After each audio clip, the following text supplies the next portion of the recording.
Hello, hello. Oh gosh, my mama's calling me. Hang on a second. Put some music on. Hi. Welcome to Susie B's channel. Hi Philip, how you doing?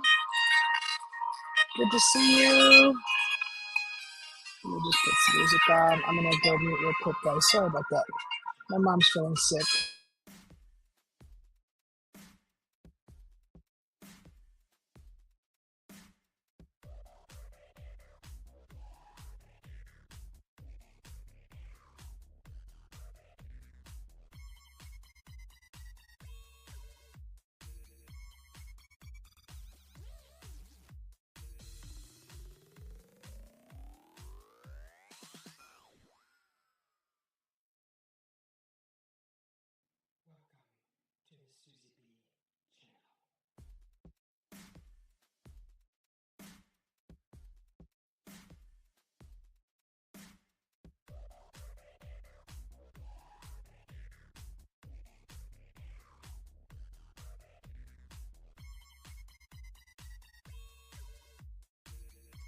All right, I'm back. Welcome in, welcome in. Hi Susanna, thanks for stopping by. Good to see you. Hope you're well. I hope you're well too, Philip. Happy Week of the Dead. Oh my goodness. Thank you. So, there's a new feature here in StreamYard, and am I talking too loud? I'm talking too loud. So the new feature is let me see. Let me. Hello. There's a new feature. So it says the Halloween pack. A little late, just a little bit late. But let's see. I'm gonna pick add, and we're gonna look at them real quick because for next year, right? Let's check them out. Let's see what they look like, and where will they be? Where are they? Where are they be? Okay, here we go. Here's Dia de los Muertos. Let's get smaller. Woohoo! Woohoo! Hey, let's paint our face like that. Is that today? Is that today? Dia de los Muertos. I have enough rhinestones and I have enough Halloween makeup that I could probably do Los Dia de los Muertos. Woohoo! Yeah, we could probably do that. We could totally do that. Yeah, I noticed that there was a lot of views on that Halloween makeup, and I was just like, oh gosh, I had all that makeup. My hubby took the effort to bring it all the way from home when he came up, and then we spent his birthday here. But and I was like, I'm not gonna let that makeup go to waste. So all that effort, it would have been kind of. I mean, if I would ask someone to bring, if someone asked me to bring them something, say they said, Susie, bring, if they said, Susie, bring the hot dogs, they want to eat them for dinner that night, and then I would have like brought the hot dogs, and then they chose to eat a hamburger. I would have been like, wretched, wretches, darn vermin. I would have said something like that, but I was just trying to complete my end of the whole agreement thing, right? So yeah, so I put makeup on late. It was late. Everybody was in bed. There was really no party or nothing. So, but I was like, you know what? Let's have a party just here, just let's have a party in the studio, and we'll share. We'll share it, and we'll share a fun makeup. But I think it would be fun to like do a live makeup, right? So I don't know when the actual Dia de los Muertos is. Hi, Rashid. When does that start? Does anybody know? Because I don't keep up with the Mexico traditions, but I appreciate them. It's just been a really busy 5 days for me. I went to go see my mom, helped out with her for a few days, came back, and then I didn't have time to even uh, decorate for my hubby's birthday because it's Halloween, it's our anniversary. Then literally November 2nd is my hubby's birthday. So we have an anniversary, and then in 2 days after that, it's literally my hubby's birthday. So I was like, I was really pressed for, I was really, my time was really squeezed, almost like it felt like in a vice. But de los Muertos is, when is that? Oh, it was already November 1st and 2nd. So it was already a couple days ago. And I'll try to keep that in mind for next time. I mean, we don't have to wait. Like let's have some turkey today and celebrate, turkey. Or let's have a green drink and celebrate St. Patty's Day today. You know what I mean? I know St. Patty's Day has many meanings, and some people uh don't don't recognize it like commercially how it's designed to be recognized. Like everything else is commercialized. Um, but screw it. Let's do a green beer one day a week. Let's do turkey once a month. Let's wrap a gift and do something nice, or not necessarily, you don't have to give a gift, but let's do something nice for somebody we care about, or a pay it forward to someone, and not wait till December 25th to do it, to do that stuff. I think we should change these traditions because they're all commercial anyways, and it's all about putting the fattening the pockets of these commercial industries. And honestly, do they give their employees time off for these days? Most of the time, not. So you're kind of wondering where their heart really is, and it's in their pockets, right? But allegedly. Hi, Henry. Welcome in. Can you guys all hear me? Woohoo! Good to see you, Henry. How's everything going with you, Henry? Good to see you.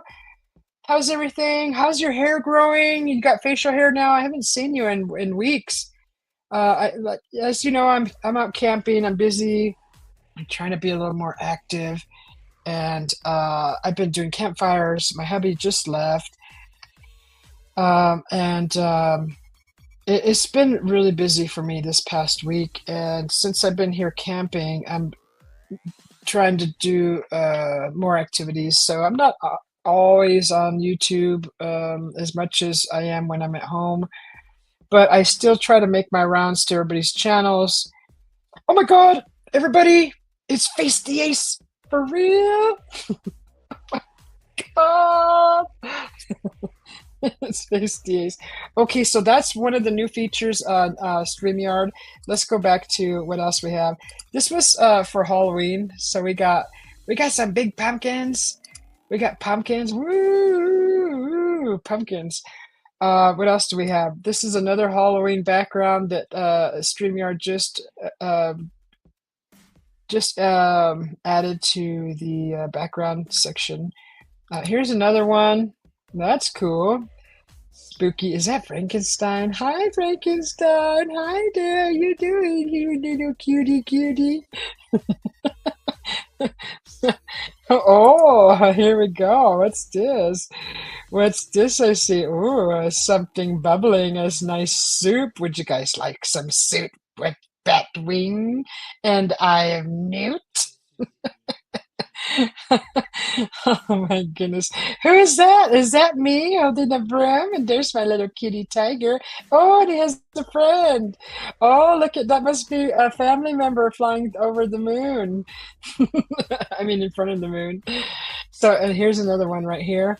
That one's cute. Those are nice backgrounds. So they did a fairly good job. I mean, it's fairly good.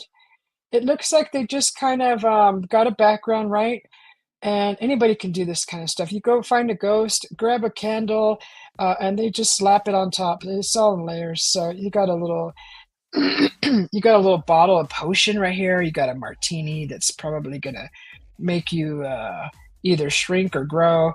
There's a nice skull right there, and a little kitten jumping out of a pumpkin, and a nice witch's hat. That nice touch on top of the word Halloween. So those are the new features in StreamYard, and so I'm just gonna scroll through all the text here in the chat, and I appreciate you all for being here. Thanks for popping in.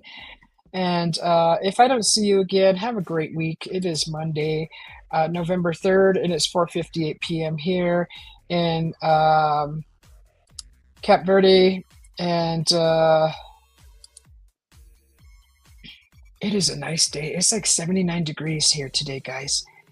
It's perfect. Can we skip the pumpkin spice permanently? Of course you can. Of course you can. You know, we don't have to do that in the winter months. You could have pumpkin spice right in the middle of the summer. Put some pumpkin spice on ice and in your tea and enjoy that next to the pool. Why not? Face Day says, hello, hello everybody. Howdy, Face Days from Rashid. Good to see you guys. Oh, good today. You have your facial hair is growing slowly. That's awesome. The Day of the Dead. Yeah, it said the first and second was the Day of the Dead. But you know what? I'm telling you, like I really dig the painting the face because that's like art, right? And what am I? I'm an artist. Oh, I just happen to be lucky and be an artist. So, that gives me my whole face to work on as a palette. Hi, Super Dave. For real, y'all. So good to see you, Super Dave. Thanks for popping in. Oh my God, it's Susie B. It looks like wrapping paper. Oh yeah, it does look like wrapping paper. I'm kind of wondering the age bracket of the person that designed these backgrounds. I think they were probably pressed for time, and they said, "We have a deadline, and you need to do that now." So I haven't used StreamYard before Halloween, so this is just a new feature, and I just noticed it, of course, after Halloween. But this kind of gives you an idea of how to put it all together. And I mean, I like this one. This one's nice. I really like this one. That one's really cool. And you can put your picture right in the center, like, you know, right in the center right there. And shoot, this would be perfect to paint a face with that background. But you know, it is what it is. And there's another one. I think that's the last one. And that one's cute. See, this one took a little more effort because it's a very thin overlays. These are overlays over an orange background, and all these spiders and stars. Everything in there is just applied on top as layers. So what they did was they got these spiders and they just pasted them onto the background. And same thing with the candles. All of this stuff is pasted individually. So all these little things. And this is, I know this from experience from creating my own backgrounds. It's really easy.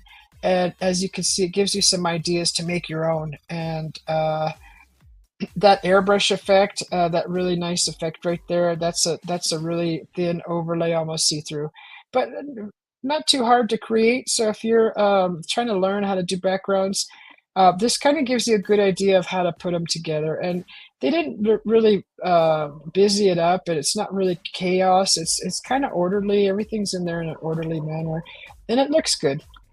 So you know, they did a good. I like this one. They did a good job, and I like this one also. This one is just basically a bunch of these things plastered, pasted on top of a background. which gives you an idea of how to do it. So, and they put layers. All of these are layers. So, but it's really cool. I like it. It's creative. Like this, that looks like wrapping paper. I agree. This also looks like wrapping paper, but some people maybe just want this as a background, which I get. I would have put like fire in the. I would have put a fiery background behind the pumpkins and where the oranges and the eye sockets. I would have made that clear and had the like a real fire flame coming through the background, just to create more of a contrast and a little more higher quality in the picture. But you know, whatever. That one's cool too. Did I show that one? I don't believe I did. I think I did. I skip that one? This one's cool also. I would have used a real moon. It would have made it look a little, the quality would, it would have given it a better quality with the halo behind it. But anyways, that's just my critiquing StreamYard. Don't get butt hurt.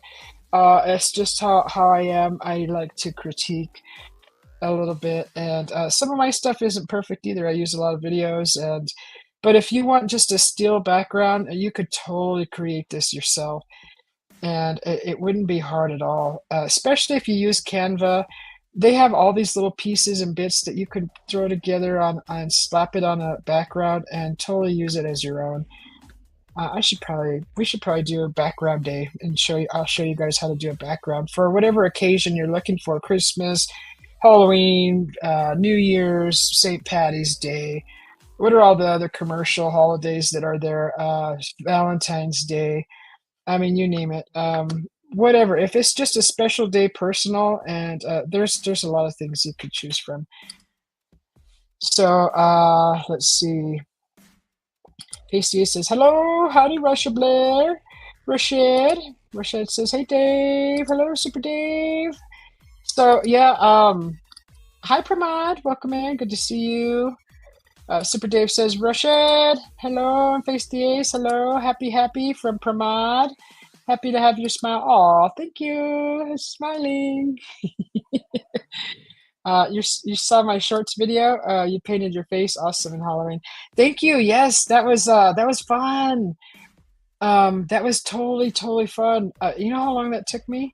Guess how long that took me to do that. Let's see. I think it was like 9:30, 10 is when I came in. It was about 10 o'clock. 11, 12. Yeah. Guess how long that took me. Thanks for all the emojis, Pramod. Awesome. Thumbs up. Thank you, Super Dave. So, I have been seeing videos about Vegas being empty lately. And so I have a sister that lives there. And I was like, hey, sis, have you noticed it, Vegas being more empty? She likes to frequent the casinos, you know, when they have the time. She likes to frequent the casino, and a few in particular. And I was like, have you noticed, you know, it being a little more empty or complete? Because, of course, the YouTube videos, they add a little more drama to everything. And they're showing like they're saying it's empty. They're showing an empty casino, but when you see a live camera of the strip or anywhere around the busy casinos, like the main strip, you'll see a ton of cars and people still walking up and down the strip. And then they're trying to say that like the CEOs or whoever the head honchos of the casinos are trying to weed out the middle class. And so I asked my sister, I was like, have you noticed any difference? She goes, you know, there's a little less traffic, but some of the casinos are still as packed as ever, and the prices are outrageous. She said they had went into a casino and they had ordered a milkshake for a child that was with them, and I believe she said they paid like $17 for a large milkshake, but looked like the size of a medium. And she said it was like $17 for a milkshake. And I was like, dang. So I know the prices are going high, and I think it's ridiculous that they're tripling the amount of food, right? So that's like really ridiculous. So I just wanted to share that with everybody. But thanks for the thumbs up. Casey Ace is laughing. So yeah, Dia de los Muertos. I actually did a costume one year, and I did a like a skull face, but it was more it was my style. And anyways, I used rhinestones on my lips. I used them on my lips to mimic the teeth, right? So like on my lips, like for these two teeth here, I put two rhinestones, and they were all upside down, so the points were facing down, and I just did my whole lips. And I found this really cool glove that goes over your hand. It's a bracelet, and each finger comes out, and which is bendable, and it looked like bones. And I wore like this kind of poncho hoodie that I had that I made, and it was all black, looked like a hoodie, and it was really cool. I got a lot of compliments. I did my nails really long and painted them, and each one was like a Halloween theme. So there was like a spider web on one. There was like bats and like coffins, and just a bunch of like there was a witch, and they were all painted Halloween themed. So it was really cool. Got a lot of compliments on it, but that was fun. So I do have some rhinestones left. I don't know about those pointy ones. But yeah, that would be fun to do a Dia de los Muertos face paint. You know, kind of just go with it, as go with the flow and try to figure out what kind of design, because there's so many different ways. You just got to look like a skull, but you can basically paint whatever you want, but you just got to black out your eyes. And the mouth, you can like paint in teeth, or you could do so many things with it. I think it's fun. So yeah, that's the most recent that I've seen in kind of the news. As far as somewhere that's close to me, I still haven't been able to get out and adventure. Um, I still want to go out towards Sedona, but I can't find someone to go with. Like, I can't find someone to go with quite yet. I would love to go hike out in Bradshaw Ranch, but I just can't find anybody to go with. And that's just the pits. So I'm just because the whole reason. I mean, I don't mind going alone, but when you have someone else, you got a witness now. So I've been, I've seen things since I was a kid. So my I would feel better like if I had someone with me, and if I was witnessing something and so were they the same thing, it would be more credible, I guess.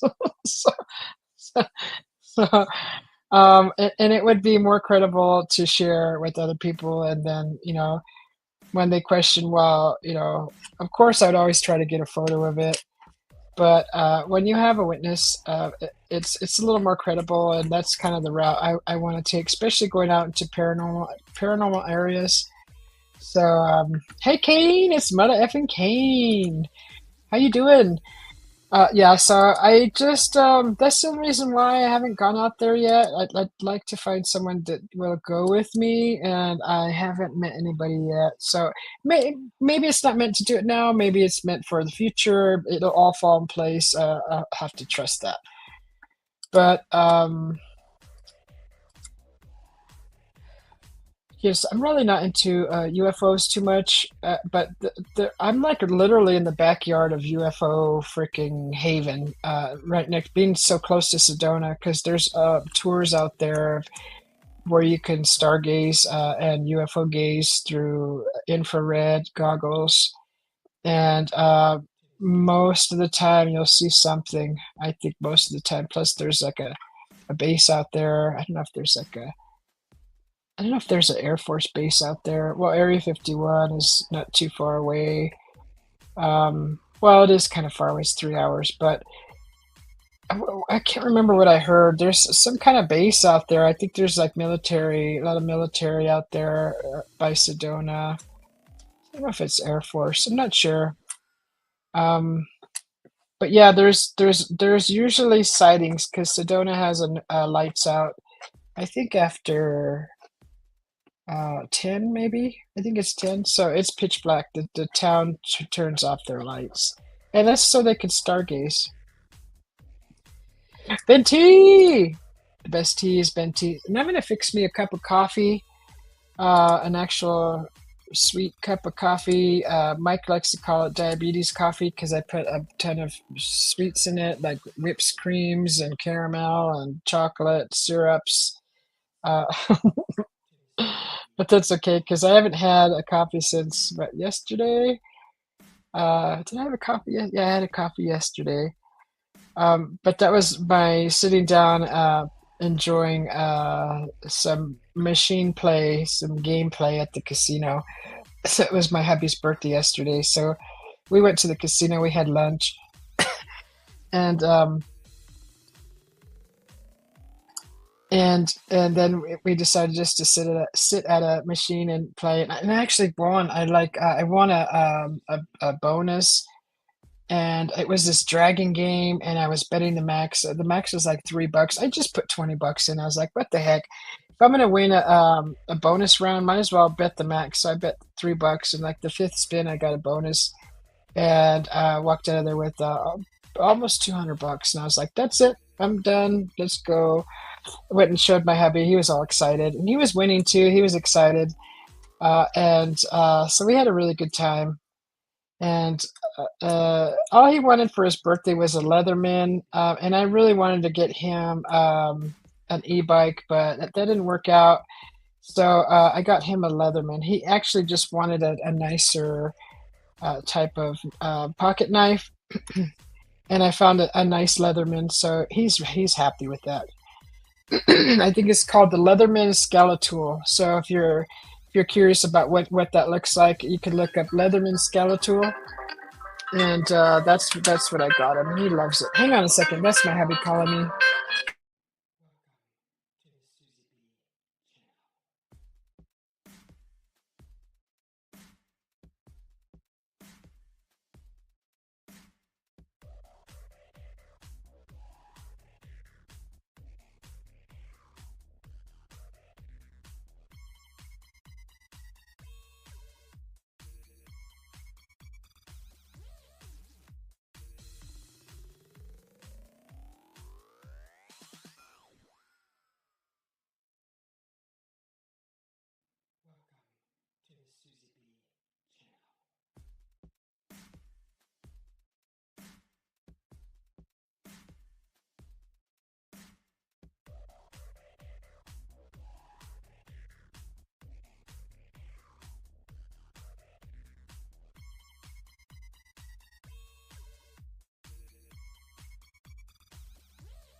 All right, I'm back. Sorry about that. Benti says hello, Russia B, and Susie B. We have Native American casinos in Michigan. People that frequent them are Indian givers. Yeah, that's funny. Ha ha ha. Good one, Benti. That's a good one. Yeah, but we had fun. I was playing my Keno, but it was just like up and down, and I was like, well, this is not really a good machine. And I was betting like 50 cents a spin, or a turn, and I was winning, and then I would lose a little bit, and then I would win. So I was like breaking even, and it wasn't really fun anymore. So I just stopped playing and went and checked on my hubby where he was playing, and then watched him for a bit, and then went. And then I noticed there was like three machines that I passed while we were going in to have lunch. So I went over to those machines because nobody was playing them, and I'm like, and I saw some dragons on them, and I'm like, ooh, this looks fun. There was a dragon and like a genie lady, kind of looking genie lady, and I was like, all right, I'm gonna play this one because it looked fun. And sure enough, I pulled almost $200 out of that machine and walked away. That's how you do it. What kind of knife? It's called a Leatherman. Leatherman, here, I'm Skeletal. This, like right here. Hi, teddy bear, muffin cakes, sugar pie, lollipops. How you doing? Good to see you. So this is what I got my hubby for his birthday, and that's what it's called, the Leatherman Skeletal. And I got him the Nightshade color. They come in like 6 colors. So I got him the Nightshade one. Really neat, really nice. And he loves it. He just loves it, loves it. It doesn't come with a sheath though. I wish it would have came with one, but we'll have to get him one. But that's what he wanted. So what's everybody doing on a Monday? How's everybody doing this evening? I gotta make coffee, right? Okay, let's change these backgrounds. We're supposed to be looking at coffee, Susie. So what kind of coffee? Do we want Easter egg coffee? Or do we want cold coffee? Or do we want hot coffee? That looks like just a bunch of chocolate. Ooh. So I found these marshmallow chocolates things. I'll have to show you one. They look like a little triangle like that. They're smaller. They're like maybe that small. They're like that small. And it's a mint chocolate covered marshmallow. Mint dark chocolate covered marshmallow. Oh my God, they taste just like a peppermint patty. They're so good. They're so good. Oh my gosh. I think there's like 4 or 5 more left in the little box. But we found them last night. You got a Bowie knife? Nice. Nice. Hi John P. brother. How you doing? Good to see you. I watched your store what was it? You're cruising last night. I was watching that. Um and you were saying that you showed your kids my face paint and you scared them? You scared them, brother? I wasn't trying to be scary with my face paint. Probably the eyes scared them, huh? Because, I mean, I know all the rhinestones wouldn't scare kids. I saw sparkly and shiny. But it's probably my eyes. And I think those are that's the last year for those contacts because I could see through them, but they're pretty worn. I think they're only meant to be worn a few times, and I think I've been wearing them for the past 4 years. And I just put them away when I'm done, and I make sure I check them every month that they don't dry out, and I clean them, clean the solution that they sit in, and they've lasted quite some time. So I think it's time to get a new pair. Oh, you're welcome, and thank you for the shout out. But yeah, I was watching your car ride, and then you got out and that place looked like your background when you got out, and it looked like a church behind you. That looked like and then I saw the fog, but if there was fog by that church, that would look like totally a scary movie, like The Thriller or something. Oh, the oldest got scared. The black side. He got scared about the black side. Oh no. Oh yeah. You were gonna bring that up, yeah, because he was asking Roger, did you see Susie B's face? Yeah, and that was all paint. That wasn't a mask at all.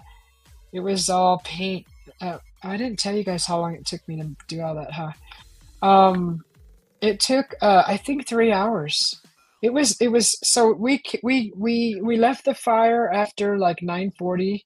We came home, and I think my hubby went to bed at 10, and I was just sitting here like, oh no, Halloween, it's not over, not yet.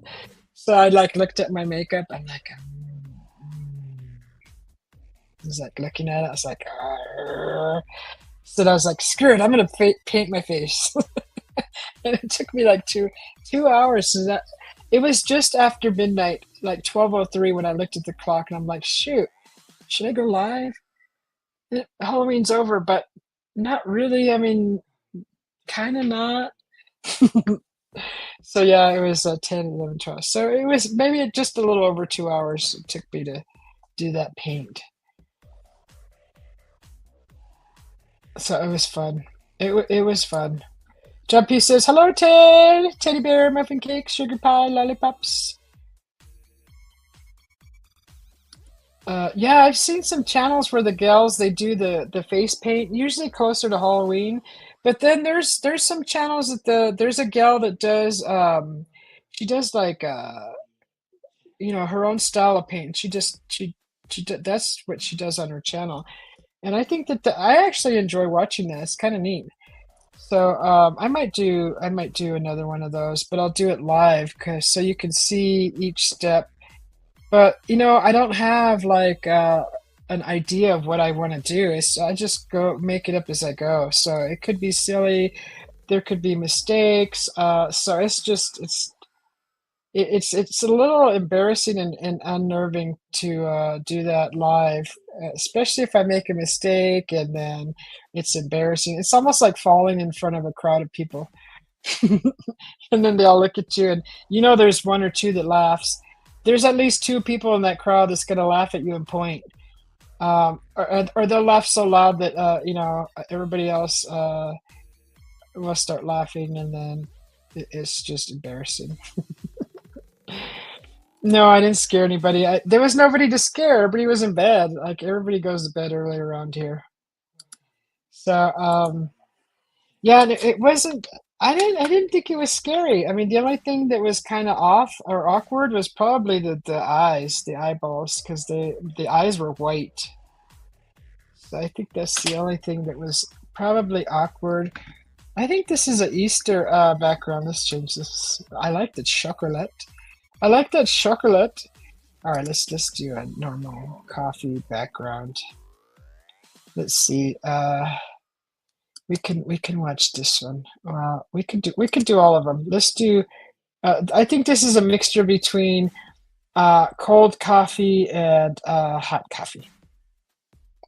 I definitely want to make. I could make me a cold coffee. It's still warm enough to have a cold coffee with whipped creams and caramel. Let's see. It was a beautiful scary. Yeah, the eyes. Yeah. Oh, poor Vincent. He says. Uh, yeah, it was really cool. So originally, it was black and white. So I had started off with this side black and then this side white, and then uh, once I got the black and white on there, uh, I started putting the rhinestones. I put the rhinestones on the white side, and they were black rhinestones on the white paint. Then I put silver rhinestones on the black paint. Then I was just kind of looking at it, and I was like, "There's something missing." So I had a whole palette, a big palette of eyeshadows. They're all different colors, so I just started putting all these different colors on the white side and covered all the white with all these different colors. I was really liking that, so that was fun. And then I had these eyelashes from last year that I didn't get a chance to wear, and so those were the eyelashes I put on. And I know that they were probably crooked. I don't wear eyelashes, guys, so um, you'll have to forgive me for not doing it perfect.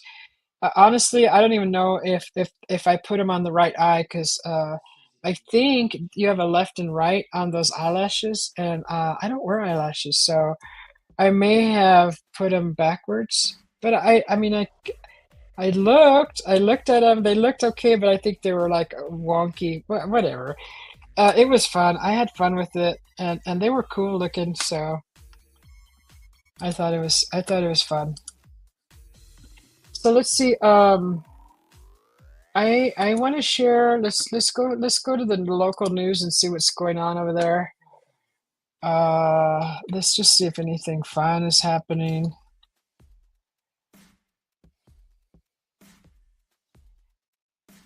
There's going to be a short coming out for the next 3 days around 3 p.m. And the one today was from my nature hike. That was a little beetle that I saw. I was hiking and just behind me, right behind here. I was hiking and I noticed some cactus. I was like, "Oh, this cactus is pretty." And then I saw these little black beetles on them, I took a closer look, and there was like a ton of black beetles on one, and then one looked like he was totally impaled on one of the little prickly parts that come out. There's a name for that. I can't remember. But he was totally looked like he was impaled. I mean, the needles didn't go through him, but he was like literally laying on top of those spikes. What's this beetle doing? And then it looks like he was not alive. But as I was sitting there staring and watching it, I saw his antenna moving. So I don't know what he was doing right there. He sure looked like he was impaled, though. But there's a lot of those little black beetles on the cactus, and I don't know if they were eating like maybe some microscopic bugs there. Maybe they were eating. They were having dinner. I don't know. But it looked really strange, and so I took a video of it. And tomorrow's short. I think what did I put out for tomorrow's short? Uh, it'll be my my hubby's birthday. A few things that I videoed while we were out. Okay, let me sign in, you dummy. Okay, so what this? Okay, just close that. All right, let's oh, we got trick-or-treater ring doorbells. All right, let's look at some. You guys want to watch some ring doorbell trick-or-treaters that get scared? All right, let me make this bigger. Oh, I haven't even heard the sound. Let me share this with you guys. Hold on. Hold on. All right, here we go. Let me share this. Okay, here we go. So I pressed pause. Okay, I'm gonna play it. So it looks like just a young gal dressed in maybe a Freddy Krueger sweater is walking up, and this house has a bowl of candy. Some people hand out candy like this, right? It's kind of interesting, but I think there's something sinister about to happen. So pay attention. Let's see what happens. The sound is on. Let me lower my music audio here. Actually, just turn it off. Oh, that's the wrong one, Susie. This one. All right, here we go.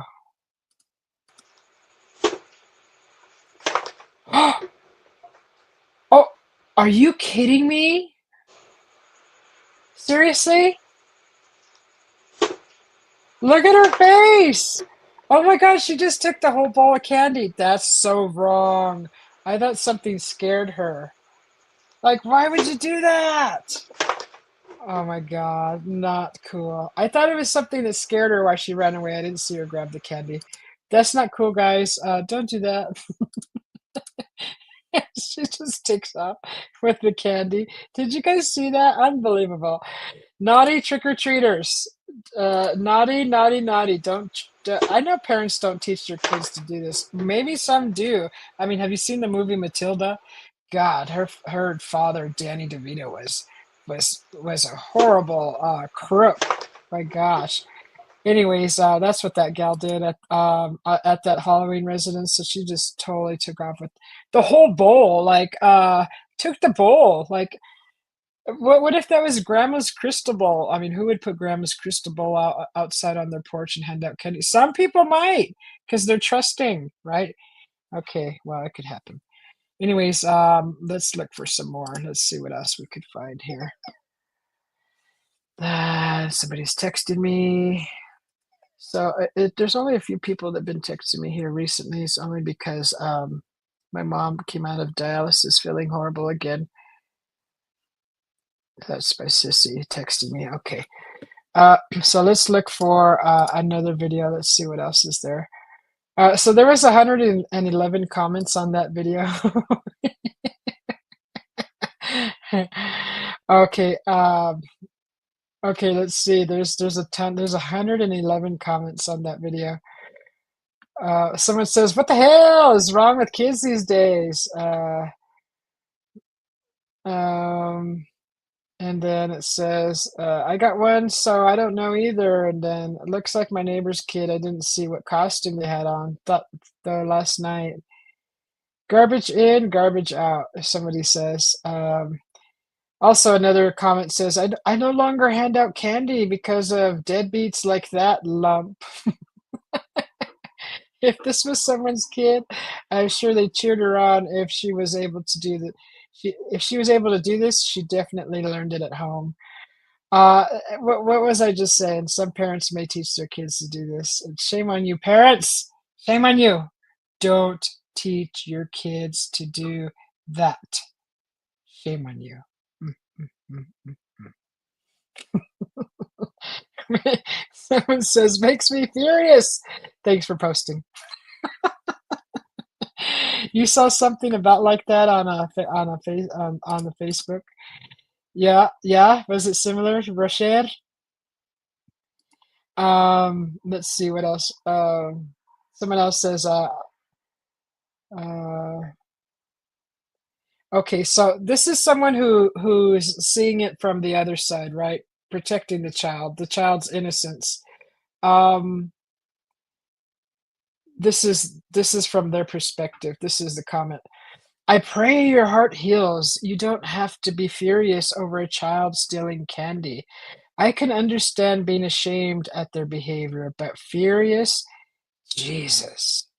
Okay, so if this was your house, lady, and a kid just stole your bowl, knocked over your little table, makeshift table. You went through all that effort to put a table, and they even put a tablecloth on there. They went through all that effort to present some candy.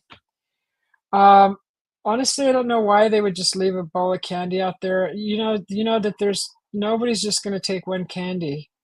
I mean, did you when you were little? Usually that was a trap. Usually, like if when we were kids and we walked up to a house that had a bowl sitting all by itself or a bucket, whatever the candy was in, there was usually like someone in a costume sitting like close by on a porch, and it looked like so they would stuff their legs with cotton or pillows or whatever it was to make it look puffy and fake, and then they would be wearing like a mask, a hood, and it with a lot of shade, especially if the porch light was on. There was a lot of shade over the face, so you couldn't like you'd have to like look like that, and you'd have to like look really close to see if there was like you're like, Is there somebody in there?" And then you're like, and then you're like listening for breathing, and you look at that candy, and as soon as you like grab a little bit of the candy, that freaking person would jump up out of their chair and go raw, and like we'd go flying. We'd just go flying off the steps, like tumbleweeds in the desert. But that's why I always knew better. With like I would let the kids behind me go first to see to see what would happen.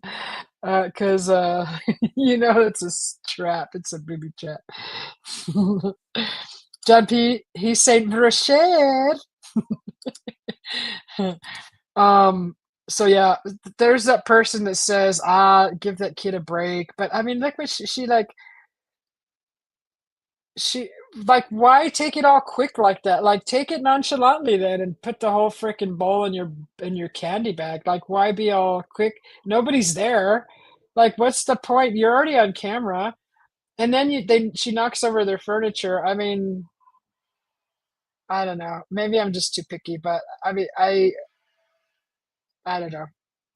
I still think that parents should raise their kids better, but they could have made her. I don't know. I don't want to think about it too much. It's not my problem.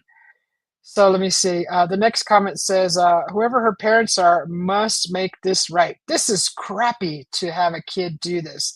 Now everyone knows how awful this is, and she is so very sad." Who? Who is sad? Okay. Um, Someone says she lives there. Okay, so they probably did this. Was this a staged? So is that what I'm understanding? That this is staged? Of course, someone's always gotta be mean and pick on, weight, right? This is actually a man, and he says, "The fat get fatter." Come on. I mean, it's one thing to, like, pick on a child. I mean, that girl looked like she was maybe 15, 16. But picking on their weight at that age is a huge no-no. You don't ever pick on kids that are overweight. They're already struggling enough as it is in school with, classmates probably doing the same thing, but an adult doing it, a lot of kids look up to adults, and when an adult does it to a child, that's, don't do that. That's not cool. You should be, inspiring a child and not, putting them down. So, that's just how I feel. Oh, okay, so someone says, "It's happening! The results of SNAP, they're running dry." So, that kid is gonna live on candy for the next 2 hours, I guarantee you that candy's gonna be gone. Probably not even that long. Um, what does this say, Raul? No, it isn't. Uh, okay, so, yeah, someone brought up the SNAP benefits, and then, the next person said, "No, they're not running dry." Okay, here's a long there's always one of these 2, it's 2 paragraphs. Are you guys ready? Oh my god, face days? For real? You just said that? Took my face, stitches today. Oh, you got your stitches out today, brother? Oh my god, how is it feeling? You're using ozone soap? Oh my gosh, oh my gosh. So they were the plastic ones, huh? Did you go to the doctor and do it, or did you do it yourself? You're using ozone soap, and your face rash is much better? Oh, okay. Oh, is that a new kind of soap? You know what I use? I use goat milk soap. I use goat milk soap, and I heard that castor soap is good too for your skin. Coconut, anything with coconut oil is also good for your skin. If it's infused into the soap, that's good. I haven't found a coconut oil soap, so right now I'm using um, goat milk soap. So, and you guys saw me, I made my own aloe vera and rosemary goat milk soap. Oh, there was 4 stitches? Oh, your friend nurse took them. Ooh, ooh. Stitches are not fun, guys. They're not fun. Uh, they're I get a pain in my leg when I think of stitches. I had, I had stitches in my head right here when I had my accident. So, I'm not trying to take away from John P. Stitches. I'm so happy that you got that fixed and, your stitches removed, but I'm just saying, it's not fun when you get stitches 'cause I mean, it's not fun getting them in. You probably don't feel them when you get them in because 'cause you're numb, but when you get them pulled out, uh, it's kinda weird. But anyways, I'm glad you're all, doing better. You're recuperating good, brother. I'm glad. Oh, it's good for a skin rash and dandruff? Really? So yeah, when I got my stitches, when I had my accident, so this piece of skin right here, you can see it looks like a triangle. That whole piece, was hanging down, and you could see my skull. So, that happened when I was, like, 17 years old, and a really good, doctor stitched me back up. So, like, I have, also, I cut from here all the way straight through, cut my lip open, and that's why you kinda see this scar right here. Um, this was cut completely through because my face hit the, pavement, the blacktop, and it cut through my face, and then, from the impact, it bit through my tongue. Sorry, guys, it's graphic. So I I I bit right through my tongue, so I had a big hole in my tongue. This was a long time ago, but, that's why I have a big scar on my leg too. I lost all the skin below my knee, all the way down to the bone, but, yeah, I was in the hospital for, like, 7 months recuperating after that. And so yeah, that was stitches are not fun because that's why when hear about stitches, it reminds me of mine, my the stitches that I had. So it feels weird getting them out. And then the ones that were in my lip here, those were dissolvable. But like for years after, I still felt the knot inside my lip, where they tied a knot inside, underneath and inside. It was supposed to be dissolvable, but it was like 5, 6, 7, 10 years later, I could still feel the stitch in there. And I think finally it dissolved because I don't feel the knot in there anymore. But yeah, stitches are weird. They have dissolvable ones. Yours was below the ear. Goat milk is supposed to be better for you than cow milk. Yeah, especially in skin products. My burn just hurt suddenly. Aw. Yeah, what it was a cyst, or was it like a bubble coming out, brother? Was it like a bubble? You had a bubble on your neck? Like a, like a pimple, but way bigger, right? Way bigger. Because a cyst is like a bubble of, I think so, like liquid. Uh, Yours was below the ear. You got psoriasis? Oh, that hurts. That hurts my bum. I know, right? I'm telling you, it's I'm sorry, brother. Thank you. Yeah, 1 year. Yeah. Um, sebaceous cyst. Oh, okay. Oh God, really? From a stupid ingrown freaking facial hair? What a pain in the butt, huh? You guys have to go through all that. Uh, what a pain. That's really that's a pain in the butt. I'm so sorry you had to go through that, brother. I'm glad you're better now, though. Chingao. My sissy's calling me. Hang on, guys.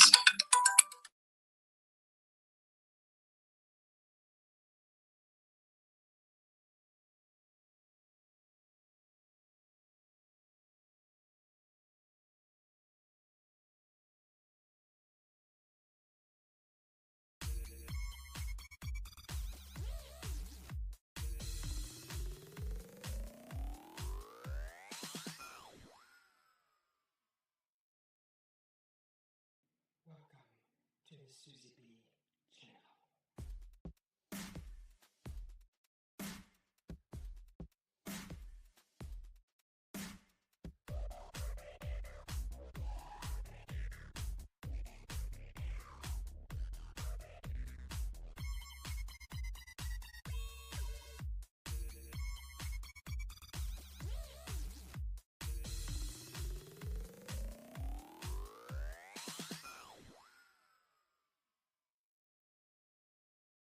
Welcome to the Susie B channel.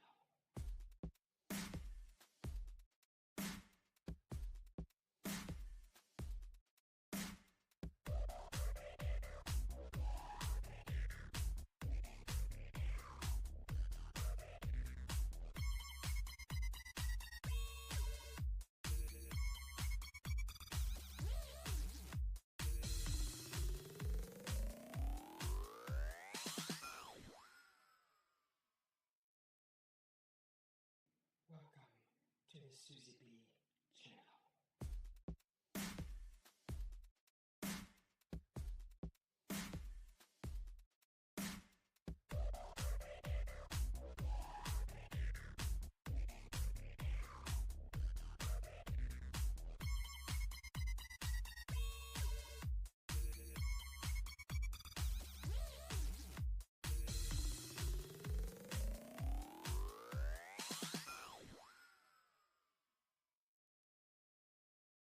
Welcome to the Susie B channel.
All right. So yeah, we're family stuff with Mama. Everything's okay. Near this one I'm gonna put the link up here. If anybody wants to come up here and hang out on the panel, we're gonna put the link there. So okay, was it near this one I removed? One of my cousins had an ingrown hair once and had it removed. That's a pain in the butt, huh? You know the best way, because I know that if you get like an ingrown hair anywhere on the body, uh, it helps, especially to pop it. I know it's probably not good popping it if you get medical advice, but you know what? It's your body. You do what you want. What I do if I get one, I get a hot a towel, a clean towel, guys. Use a clean towel. Get the hottest water you can get on it, that your skin can stand. Don't go burning yourself. Get it as warm as you can and put it over that for a while, and it makes all the blood rush to that area, and it forces that uh, boil or cyst, whatever it is. If it doesn't do it on the first try, just keep repeating and applying that, and it'll eventually soften up the skin enough to force all that out, because the blood will rush to the surface of the skin. And I am not like a professional. I don't have like, I'm not a doctor. You do what you want. Allegedly, this works. Okay, so if you have like a little like an ingrown hair and it's causing like like a pimple bump where you touch it and it hurts really bad. You're like, ow. Sometimes you get them up here in your eyebrow and you don't know that it's there until you like actually feel you like do this and you feel like this intense pain. That's like an ingrown hair right there, or something's going on. Just get a really warm towel and keep applying until that sucker pops. Just pops. Yeah, anesthetics. Let me see. Let me pin that link here real quick. Let's see. There.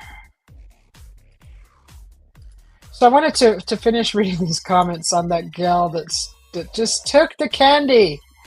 So this is a big 2-paragraph thing. So yeah, that's how I fix it. If I have something ingrown under skin, I just place a really warm. I can withstand really hot, guys. I don't know. Maybe it's because I'm a Leo. I was born in August during the summer. My sign is fire. I don't know. Maybe that's why. But I have a high tolerance for heat on the skin. So I actually won a cigarette burning contest. Have you ever played that? It's stupid. I did it when I was a teenager, so I would never do it as an adult. But anyways, you put a cigarette out on your skin. You put it there and see. Your friend does it, or whoever else is doing it, you can make money off of that, but it's stupid. Don't do it. Get a cigarette and put it to your skin, a lit cigarette, and whoever holds it there longer wins. So yeah, that's how I know I have a high tolerance for heat. But I only did that once, so don't think that I'm like trying to harm myself. And that was way back when I was a teenager. So, anyways, pumice stone is good. Really, on the skin, you just like gonna scrape it off. Make sure that pumice stone is clean. Like, don't get the one that you clean your toilet with and try to scrape off your boil or your freaking ingrown hair, okay? Because there's a lot of bacteria on that. Get a brand new one straight from the store, unpackage it, and then go straight for your skin. Right? Rochetta says, John P., I know nurses do blood work and take blood pressure, but I don't know what else they do. They can take your blood, so they're also trained in phlebotomy. Phlebotomy? Yeah, phlebotomist.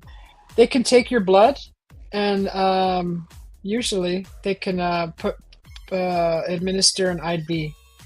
Usually they can. Right, Roger. They do a lot. Bit surgery needs a doctor, I think, or teachings in surgery. This last time, the bubble didn't bust until it was until I what? Hi, Chris. So you what? Fusidine, corticosteroid?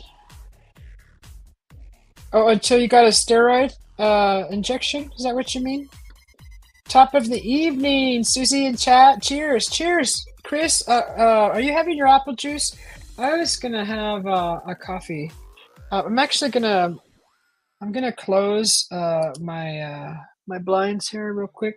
I'm gonna close these blinds. And I'm gonna make me a nice cup of coffee. A steroid cream. Okay. Rochette says, "Hey, Chris." Okay. Yeah, that's what I found. Helps. I'm just gonna get up real quick, guys, and I'm gonna I'm gonna prepare a cup of coffee. I'll come right back. But yeah, that warm towel. Get a warm, clean towel, guys. Always clean, always clean. And if you're worried about germs, get an alcohol swab. Swab the area, then apply the warm towel. If you're worried about germs or infection. I'm gonna have me a little tiny baby miniature Snickers. Mm. Mm, mm, mm, mm, mm. Mm, mm, mm.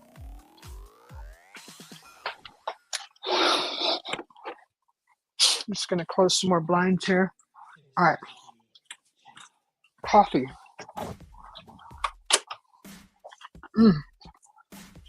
That's good.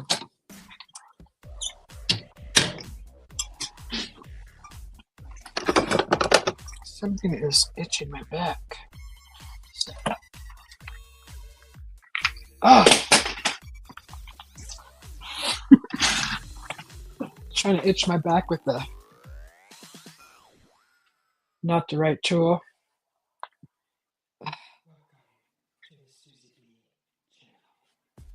Come on.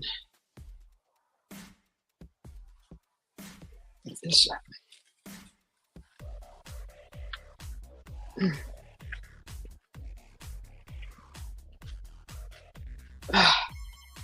Okay.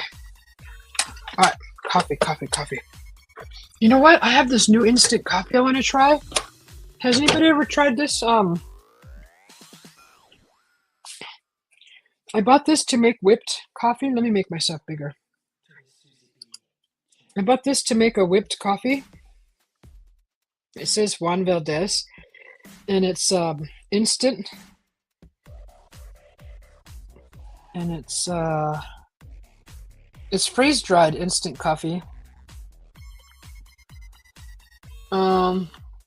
It's a Colombian coffee.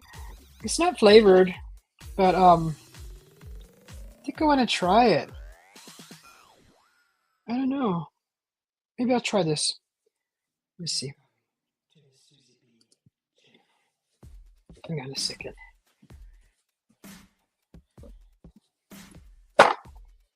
I gotta put some. Yeah, I think I'm gonna try this freeze dried coffee. I don't have a coffee whipper. have anything to whip coffee. Not here at the fifth wheel. Oh, gosh. Oh, God, that smells so good. I don't know how much I'm supposed to put. I'm gonna put about a tablespoon. Let's see what that does. Let's see what happens. Hey, the best person to experiment on is yourself, right? Experiment on yourself.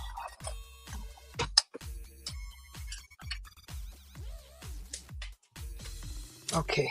So,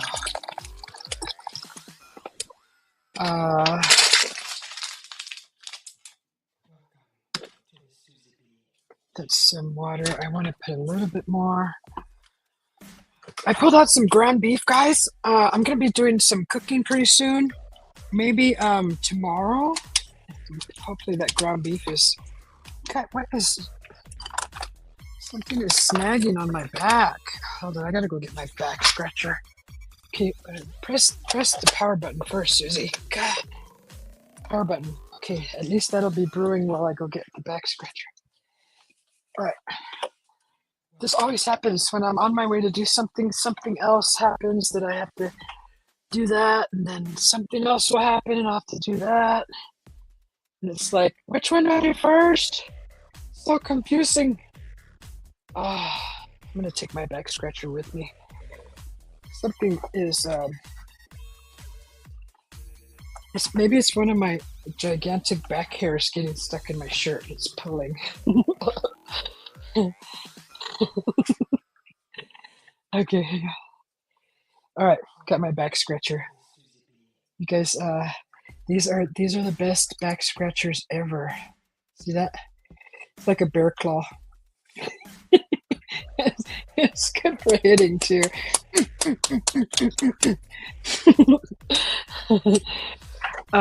This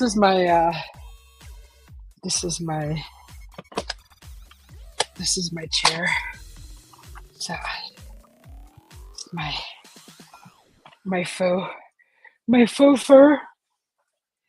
Okay, coffee's brewing. All right. Okay. So who was I watching earlier? I went and said hi to Sharky earlier. You had 2 lattes already today? Oh my gosh. You had 2 lattes? My camera. Let's grab my camera.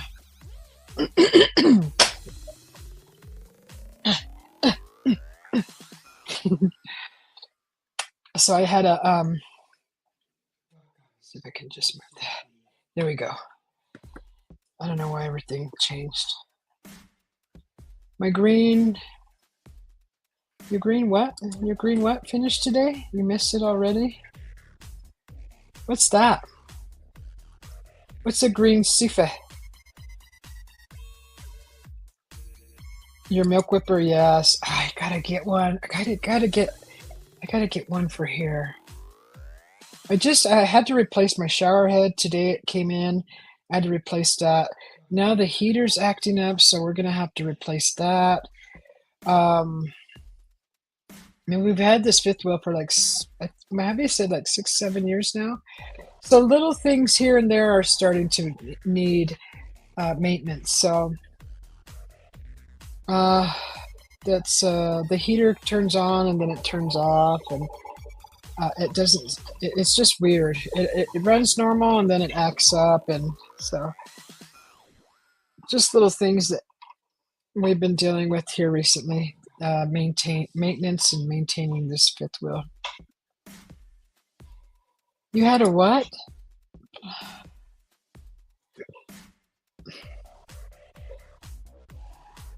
Oh, you had a one like this? Are you talking about this? Excuse me, John P. Oh, they ruined this part? The tube part? Is this what you're talking about? It's extendable.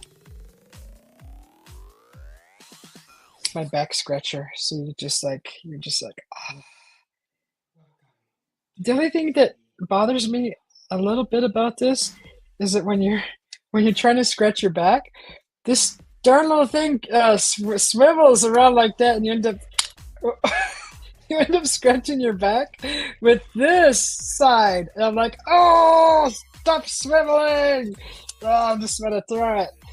Um, I don't know why it swivels. Why does it swivel? To take it apart and look why it does that. But oh, let's see. Does it swivel? Let me see. Let me try scratching without the handle. Maybe if that's the case. Okay, okay. Oh my god. that's, so, that's so wonderful. Oh, oh my god. Oh, now I know why dogs they thump their feet when you scratch their back.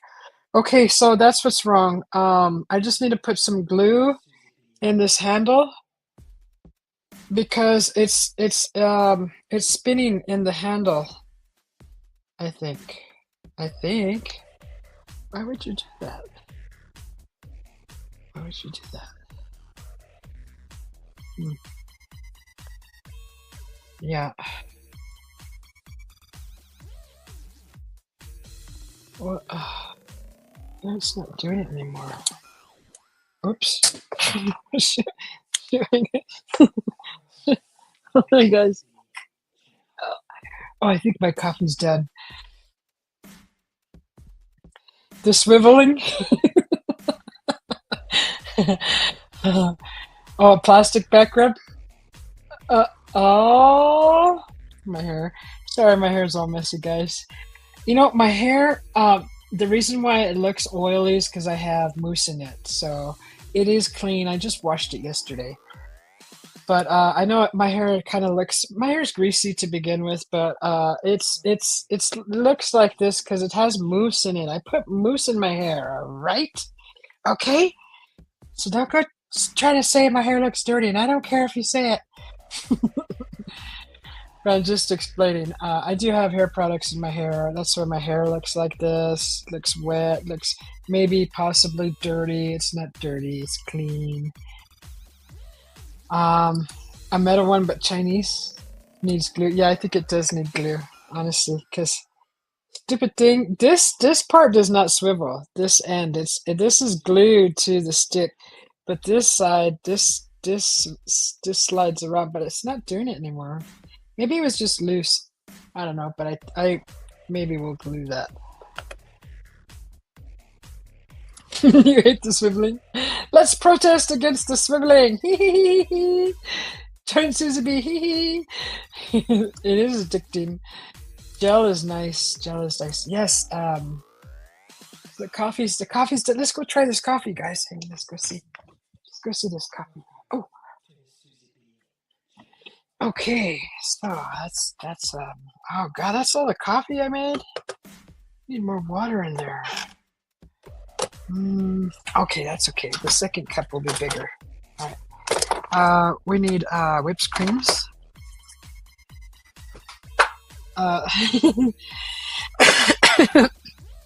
Okay, whipped creams. We need some Baileys. Why am I laughing? Because you know what picture popped into my head? Me putting like 15 candy bars in my coffee. Don't ask me why. My head is crazy. 15 little candy bars in my coffee. Okay, I don't know why. I don't know why. That's just the picture that I just got in my head. Sorry. I had to say it out loud. What was going on in my head?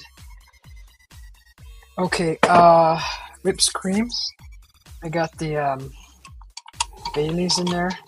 It's actually called Ryan's, but it's the same darn stuff. It's the same. Ooh, that's strong coffee. Ooh, maybe I shouldn't have. Maybe I put too much coffee.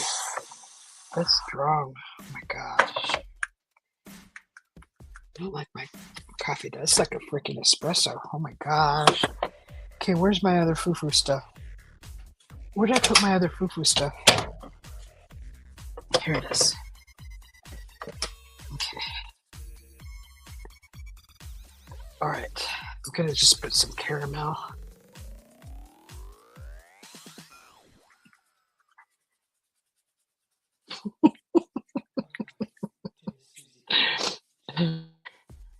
I get images like that in my head? It's so weird.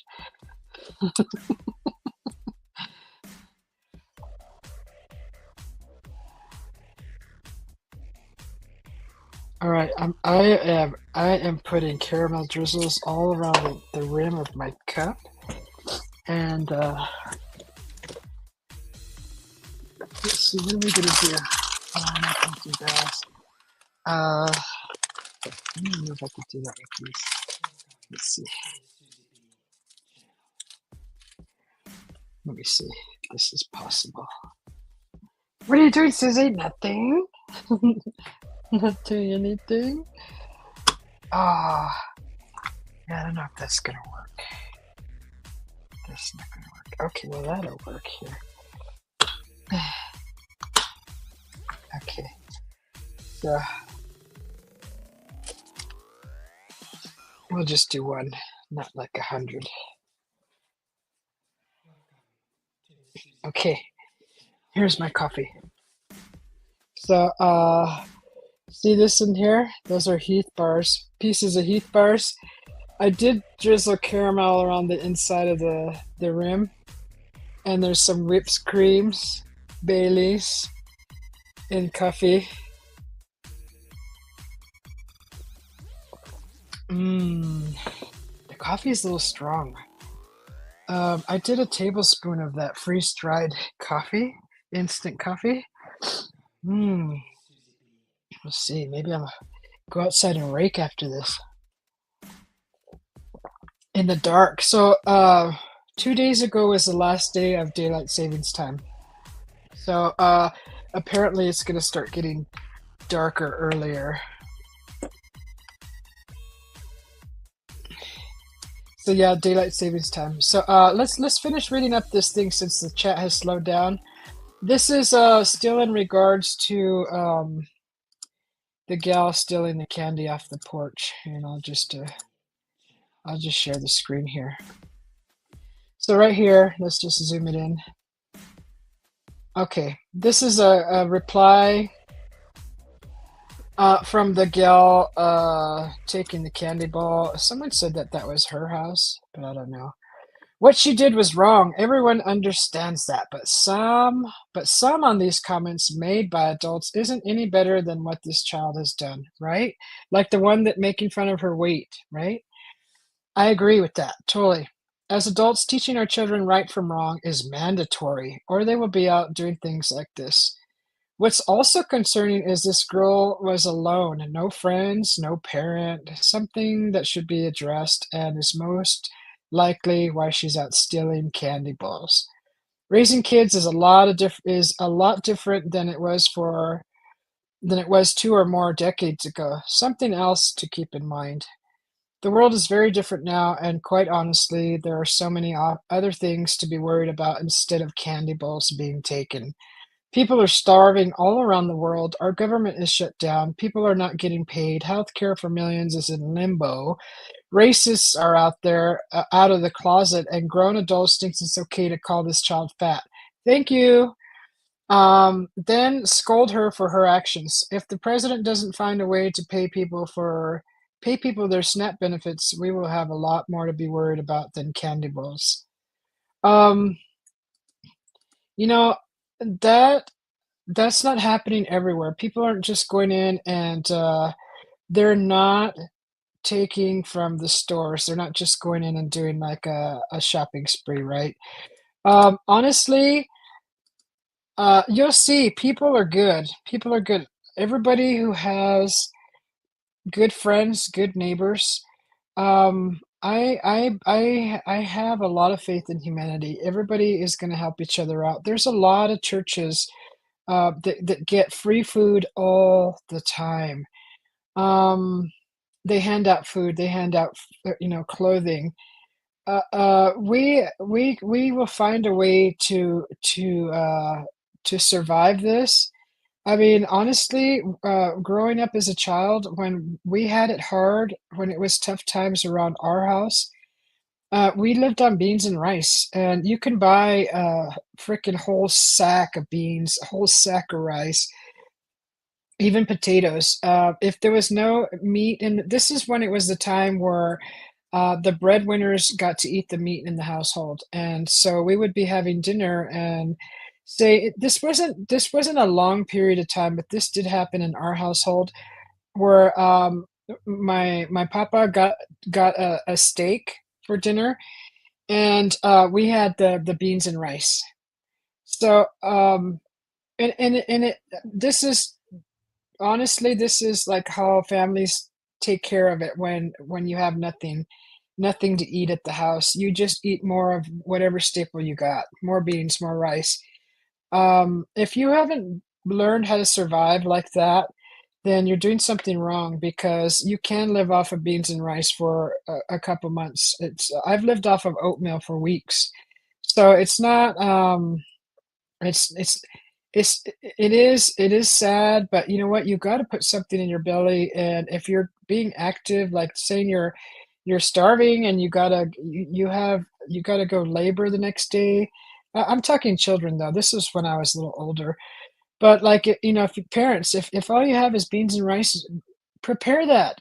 Don't feel like, oh no, there's nothing.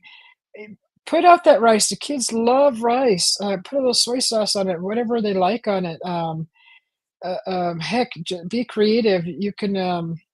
Kids don't know any better. They're not picky unless you raise them to be picky. Some kids they're born picky, but uh, I've known a few of those, but not very many. Anyways, beans and rice will help. And then after a dinner time like that, when my papa got the steak. He would actually put some little pieces aside and give them to us when my mom wasn't looking.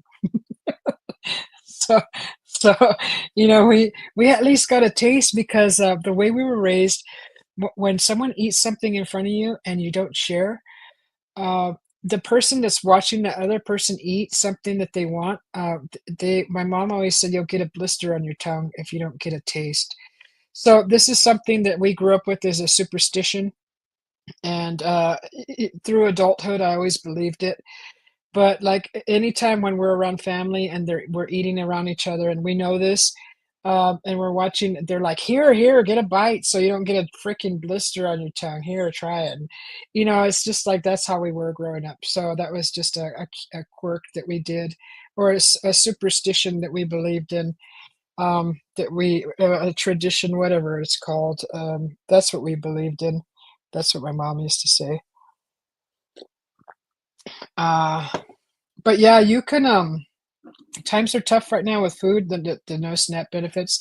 You would be surprised, what you can do with rice. If you have eggs and rice, make a stir fry. If you have, just like, so a few little veggies, throw all that together with some rice. Kids love rice. I mean, it's not gonna be for a whole year. It's just, what is it, a month now? How long has the shutdown been? Get some rice, get potatoes. If you have potatoes, whatever you got, throw it all together. It's not hard to survive with just a few staples. Beans are great. I mean, you can really fancy up some beans with bacon and just bacon. I mean, bacon, onion, garlic. You could put that on top of rice. That tastes wonderful.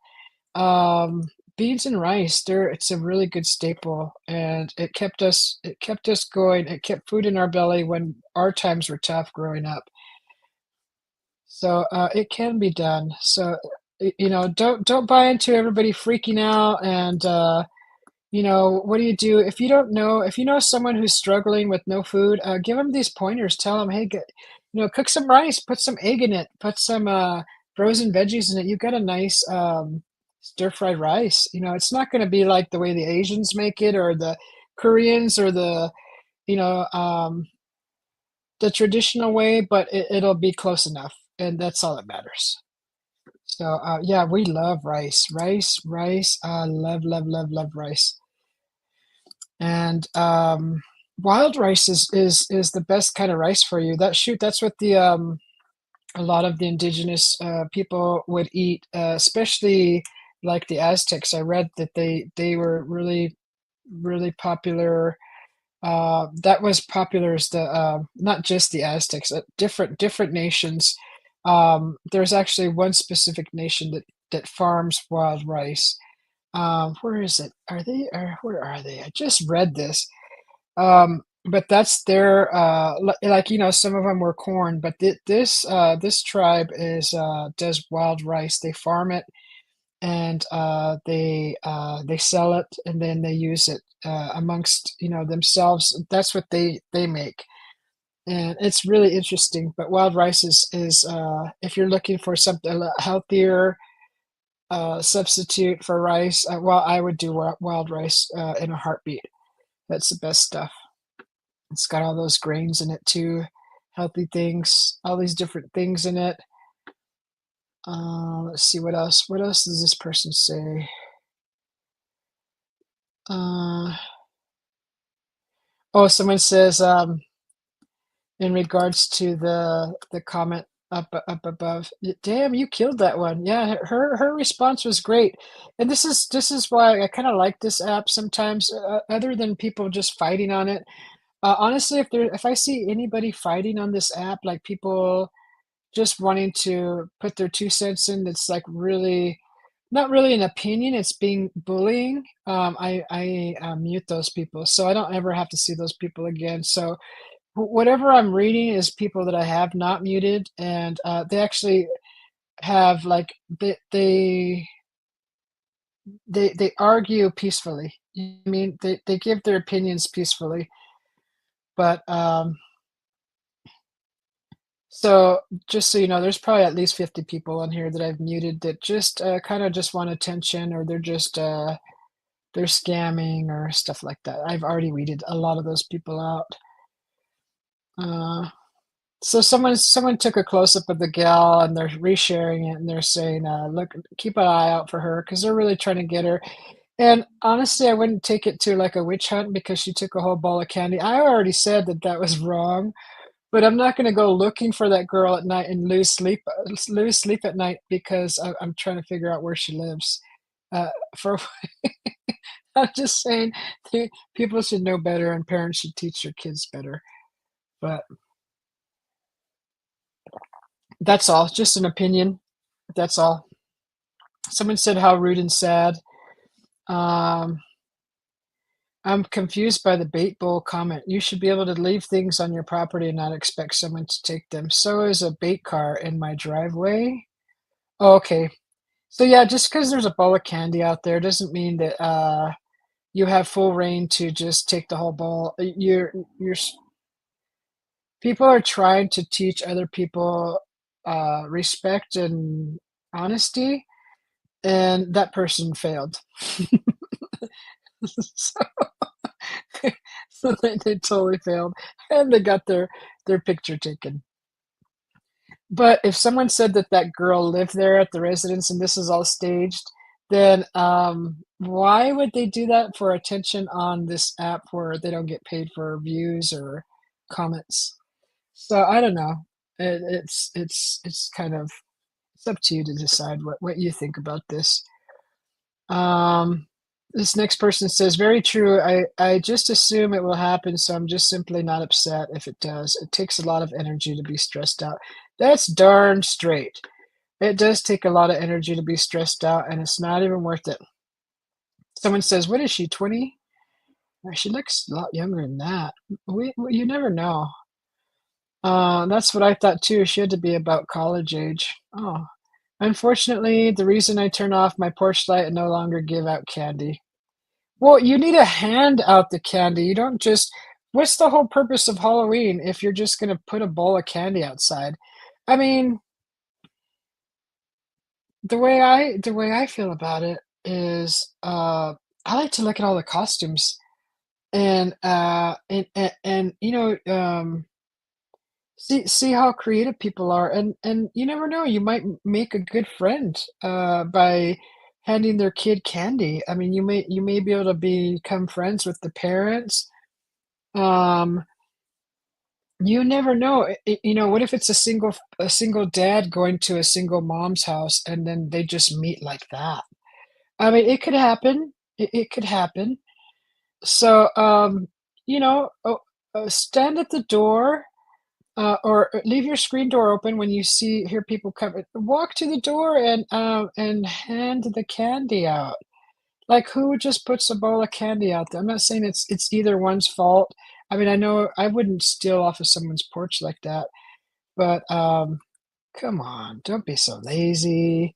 Like, at least, meet the child halfway and hand him out candy, unless it's a booby trap, unless someone's sitting on the porch trying to scare the kids, that's Halloween. But there was nobody there, and they were just leaving a bowl of candy out, and they're expecting, it to be empty and the bowl's still there and not vandalized. I mean, come on. They may as well just turn their porch light off. So let's see. It says, I thought Halloween trick or treat means that a child gets to go door to door, ring the doorbell, and have someone answer the door. Correct.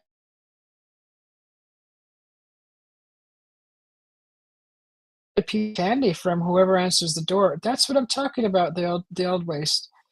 They usually get a response from the person giving out candy in regard to their Halloween costumes. This is what I was just talking about, guys. Either scary or nice. It's fun. It's a fun part of the tradition. I agree. Just leaving a bowl of candy out is too much of a temptation for someone to steal it, or worse, to maybe put something in the bowl, which might be dangerous. That's also true. Long ago, parents started providing Halloween parties for their children as a safer alternative.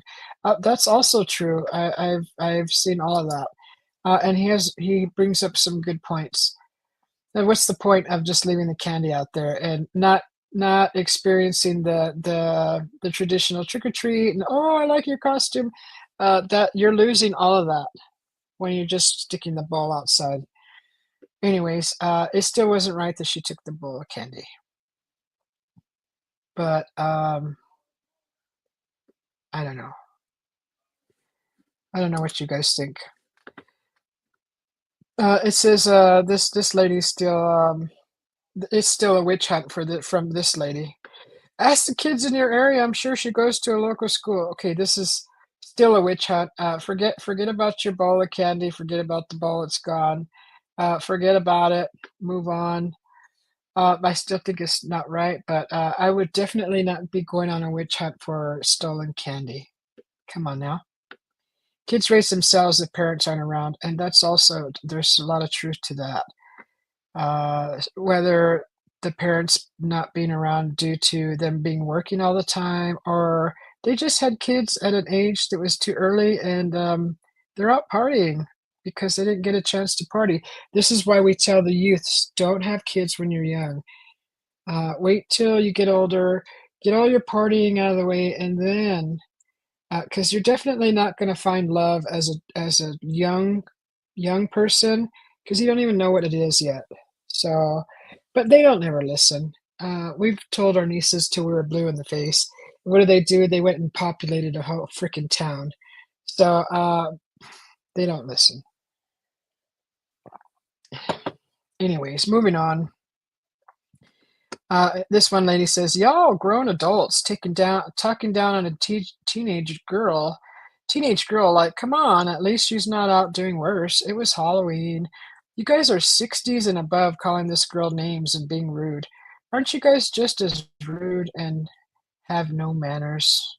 I agree. I'm gonna heart that. Nobody hearted it because bunch of deadbeats on here. I agree that it was wrong, but God, the witch hunt and the body shaming, come on. Uh, Desperate people do desperate things. How desperate do you think people will be to put food on their tables for their kids? Crime will increase. Has anyone thought of that? This is a person that obviously, probably, I'm thinking, has never starved or gone without food. Because when people get desperate for food in a family, I'm telling you, make rice. Get your freaking pan out, make some rice, it'll feed everybody, and you can put butter in it, okay? You got butter and rice, put some butter in it, put a little seasoned salt, put some soy sauce, put whatever you want. Like I said, throw an egg in there. Some of the like this gal right here, I don't know if she's ever starved in her life, but when we were short on food, my parents did not go and rob the store, okay?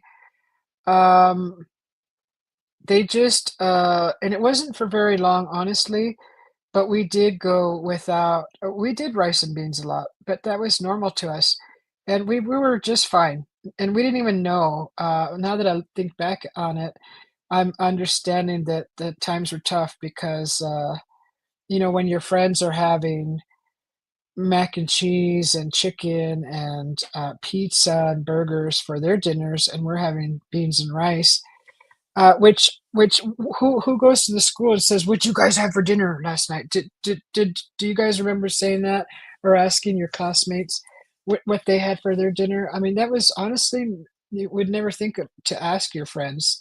You just thought that that was normal. It wasn't something that you were questioning at all. So, I don't know, honestly, this lady, I don't think, when people are desperate for food, they either, I would think that they would sell something for, 20 bucks to go and get if they were smart, go get a fricking sack of potatoes, a sack of rice, a big bag of rice, um, you know, something th spaghetti. Spaghetti is like a popular thing to feed a big family. Honestly, I know you might know a family or 2 that makes spaghetti for a bunch of kids for a party. Spaghetti is the easiest, biggest meal that you can prepare, that feeds a lot of people, and it's cheap. It's cheap, so you don't have to spend a lot of money to feed a family, especially with spaghetti. Just ground beef and noodles and sauce. I mean, come on. Make it fun, just throw it all out on the table, like I watched in one family's video, the kids were like the parents were trying to, like, make the kids happy about eating, so what did they do? They made a ton of freaking spaghetti, and they put it in the middle of a table with, I think they had a plastic liner down or whatever. They made this spaghetti in this big, huge pot, and they poured it all in the middle of this table, and let the kids eat with their hands, and they're like, "Just have at it, kids." And the kids are all, "Yeah!" And they're like just all rah, rah, rah, rah. But yeah, I mean, and that will get their mind off of don't tell your kids that you don't have a lot to eat for one thing, and they parents usually don't. But yeah, make their night fun, eating. Let them eat like an animal, a savage for one time, a few times. Let them be kids, let them have fun. If our parents did that with us, oh, that would be awesome growing up. Like, who does not wanna eat spaghetti with their hands, get it all over the place? Be awesome. So, anyways, I think that's the end of that post. Actually, I think that was different. That was different from the post of the gal, and I'll show you one last time this gal that, takes the candy.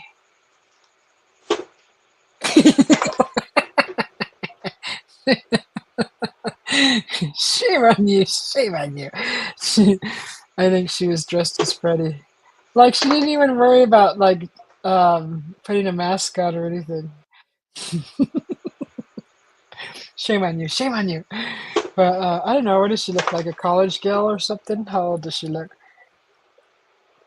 Anyways, I'm gonna look for some more stuff, and we're gonna put some more music on, and I'm gonna look for any other, Ring cameras that are funny. I mean, this one was not too bad. I thought someone was gonna scare her, but that's not the case. Anyways, yeah, there's probably people freaking out on social media, and I think honestly it's to spread panic everywhere else. So don't fall for that.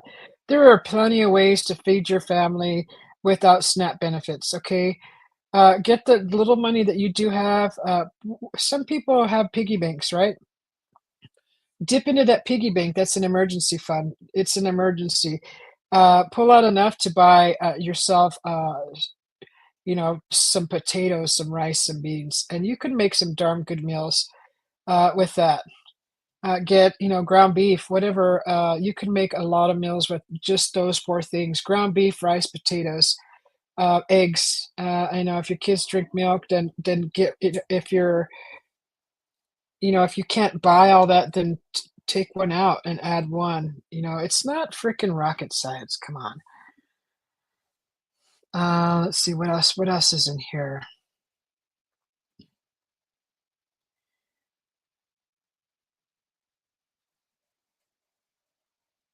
Okay.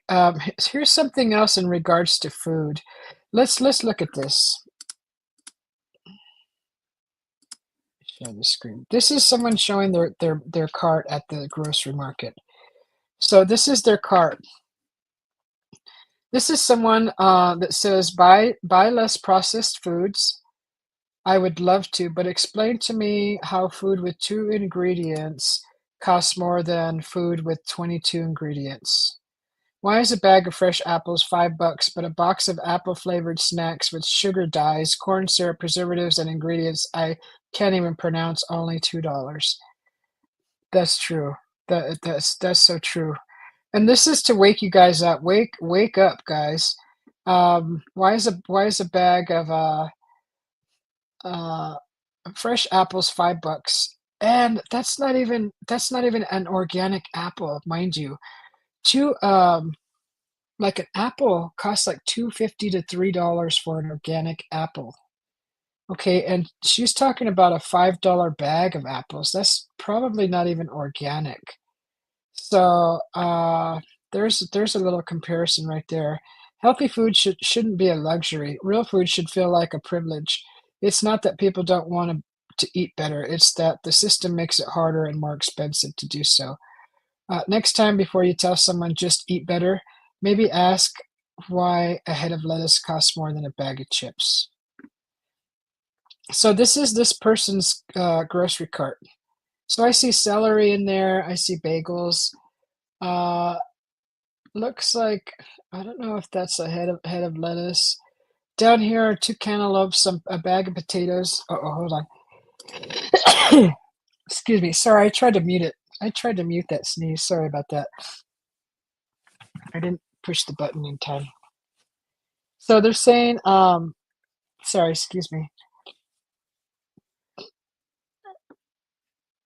Let me see. This stuff, I guess. There's a bag of lettuce. What does it say? Italian salad.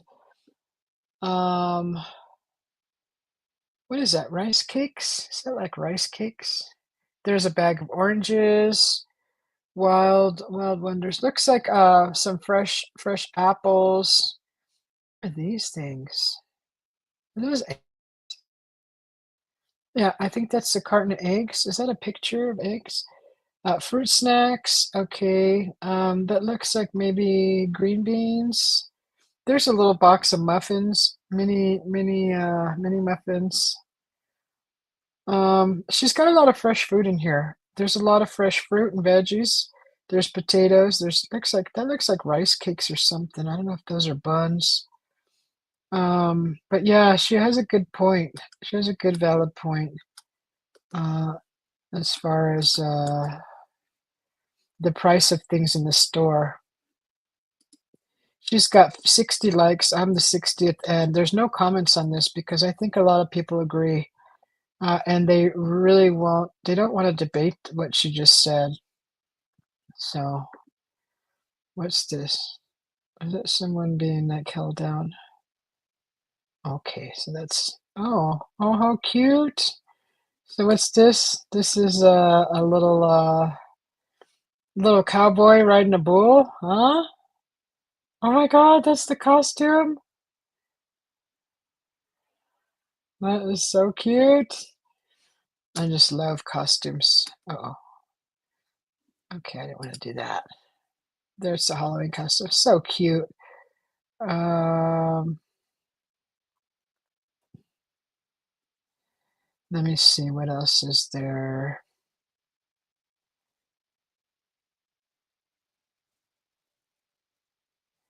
Okay, someone's sharing stuff from Instagram on here. Let's see. What's this? Someone lost a parakeet. Okay.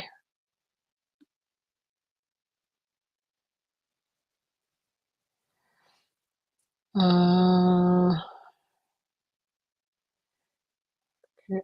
those posts just repeated. John P. Beer is cheaper than soda. Why is cola cheaper than water? Right? Slicer and gold went up a lot.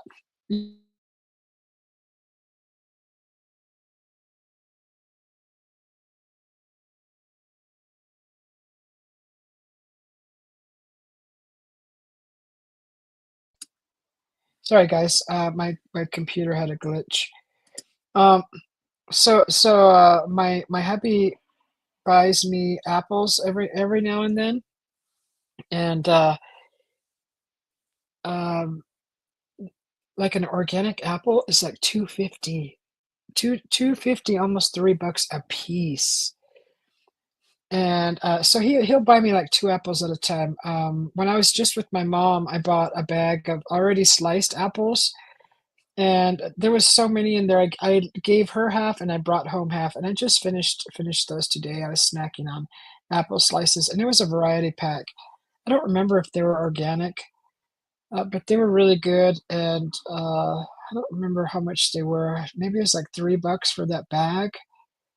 But I do try to eat organic, but, when I went into a Mexican market and I asked, um, where the organic section was, the guy, the produce guy that worked in the produce that was stocking the produce, he goes, "This is all organic." And I'm like, "You know what? You're right." Or was no, that wasn't a Mexican market, it was a regular Fry's. That was a regular Fry's, I believe. It was long ago. But, it kinda made me think, if it's all organic. I know they say if the UPC code has a 4, it's not organic. If it has a 6 or a 9, it's organic.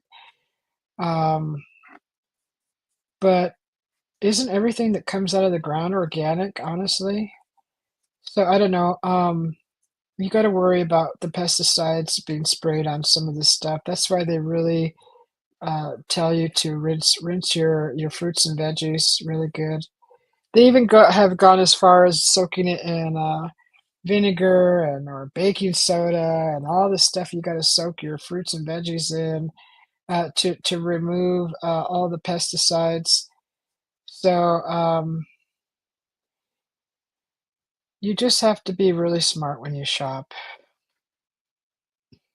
What else is going on in here?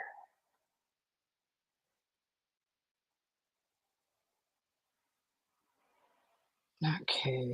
They're expanding a hospital.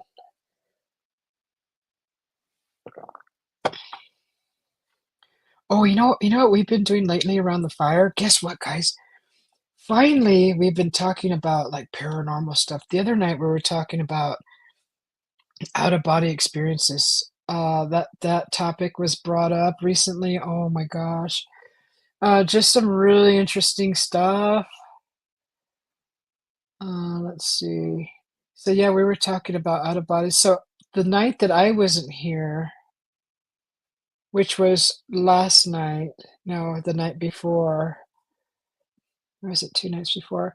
The normal crew that sits out at the fire, we all sit together. They said there was a new couple out there, and they were talking about their out-of-body experiences, which was they said was crazy. He's like, "Whoa, I didn't know so many people had these kind of experiences." So, I thought that was kinda cool. Oh, I love Fuji apples. Yeah, the pesticides. Hi, Wally, how you doing? You keep getting rained on? Aw. How you doing, Wally? Good to see you.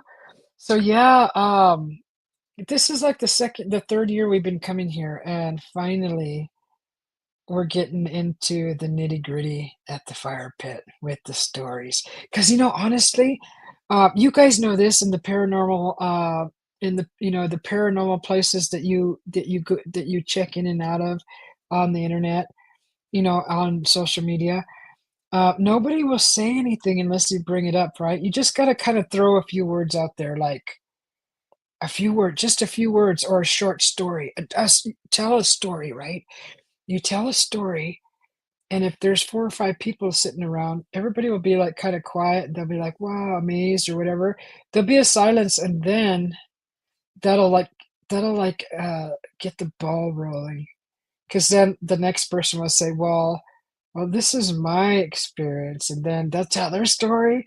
Then the next person will go, "Well, this is what happened to me," or, "This is a friend of mine," or and it just like domino effect. It just like one after another, and that's what's been happening here lately, so it's been really cool, sitting out at the fire. Finally, the stories are coming out, where we're all, like, feel comfortable with each other now because we know each other a little better, and people are sharing their stories, which is cool, really cool.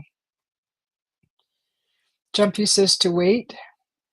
You keep getting rained out on all of our fire pit lives. What could you do to deter the rain during a fire? Um, I would say like put it easy up over your fire pit, but it would have to be one that's vented at the top. So, or not such a big fire. Move the fire pit somewhere under some cover. I don't know.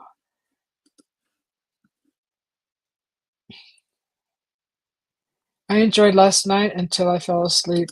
Love you. Are you talking to Wally? Yeah.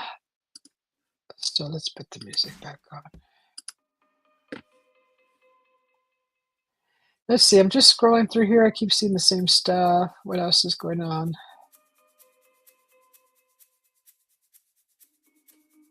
Someone had a great Halloween experience with the children coming by, picking up their treats, and meeting the parents. That's awesome. There's really not a whole bunch of negative on here, other than a few that I passed. But what is that? Costumes bring Halloween cheer. Yeah, I really love costumes. I love seeing them. What's wrong with that cat's tail? Aww.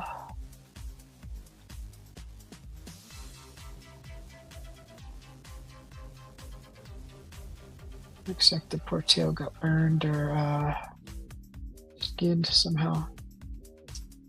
Poor thing.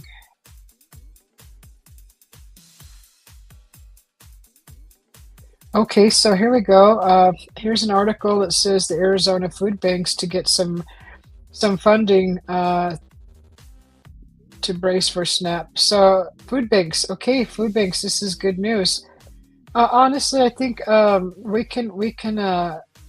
we can help each other out. We don't depend on your government to keep you fed, and don't abuse it, and don't depend on it. Live smart. If you're going to go and have a family, you need to learn how to keep your family alive. Don't expect the government to put food on your table. And I understand hard times, people need it, but expect don't expect them to come through all the time. Don't depend on them. Stand on your own 2 feet at all times. Halloween candy wrapper trash. Uh-oh. Darn vermin throwing their candy wrappers down on the sidewalks. Yeah, there's always going to be something. So I think that's about it in the neighborhood news.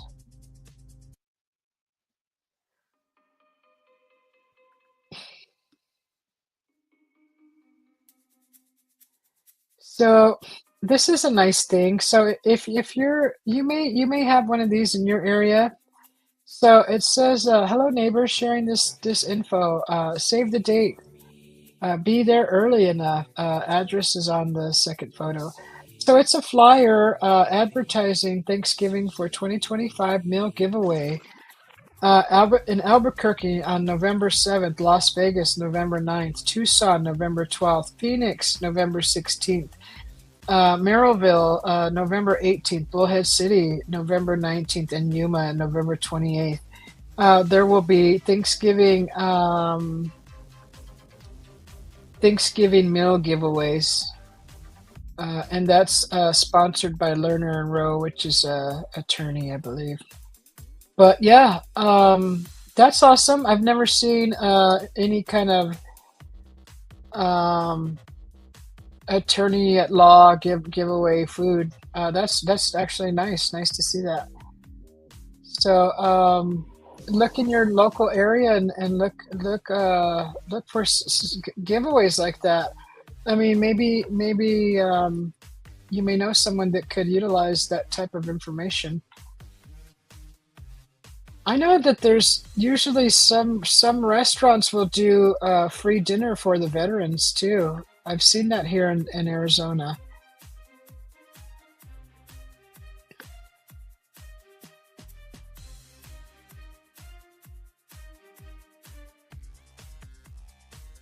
Okay, let's see what else. I'm just continuing to scroll. I'm going up to a day ago. Oh, they started that food drive again. Veggies for Veterans will provide free fresh produce to veterans and their families at a medical center. This was 4 hours ago. This was posted.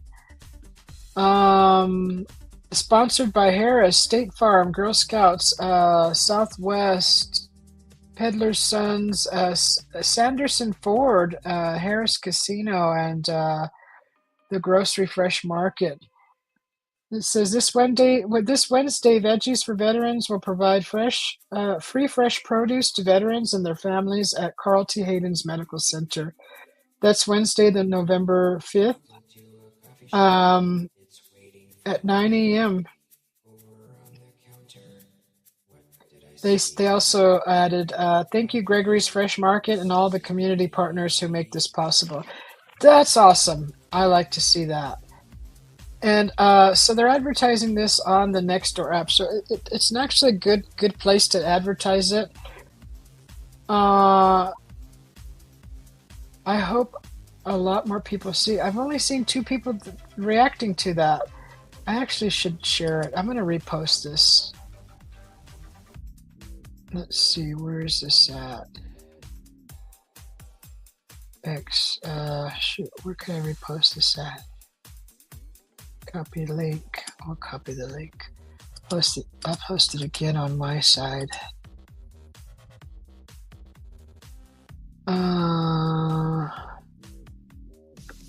Post. I'll just share that link.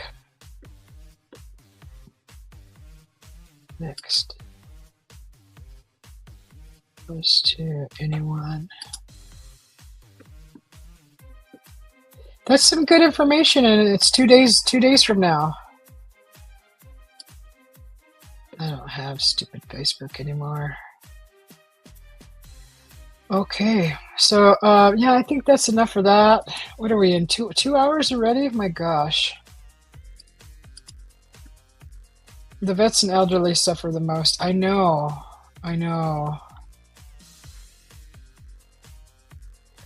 What do you say?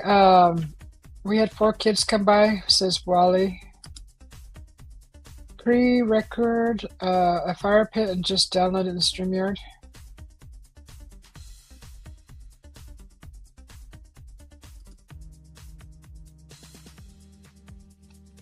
Oh yeah, that definitely happened after that incident. Hang on, guys. I need to clean my nose, not in front of you all.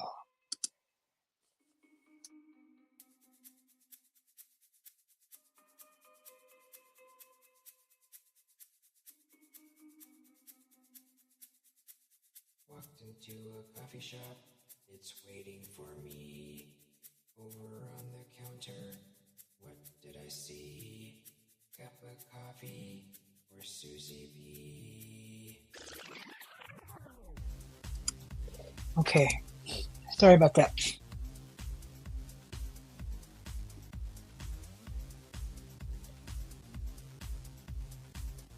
But I think so, brother. I think so. Hi, Miss Joyax. How you doing? Happy Halloween to you. Good to see you. Hi, Josie. Hi, Miss Joyax. How have you been? How's Grandma? Joyax sister.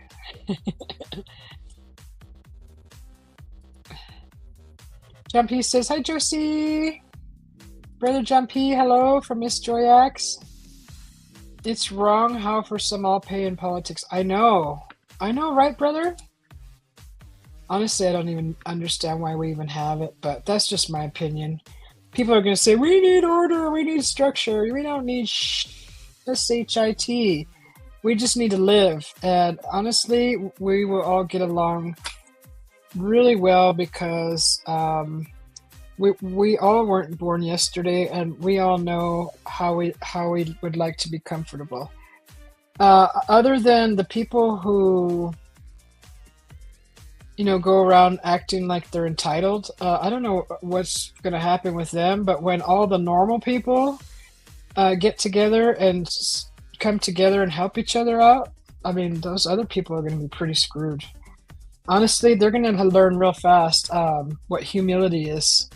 So I think the people should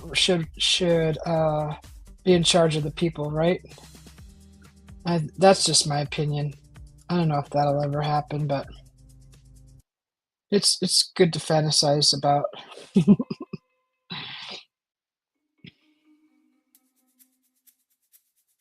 You lost a patient too?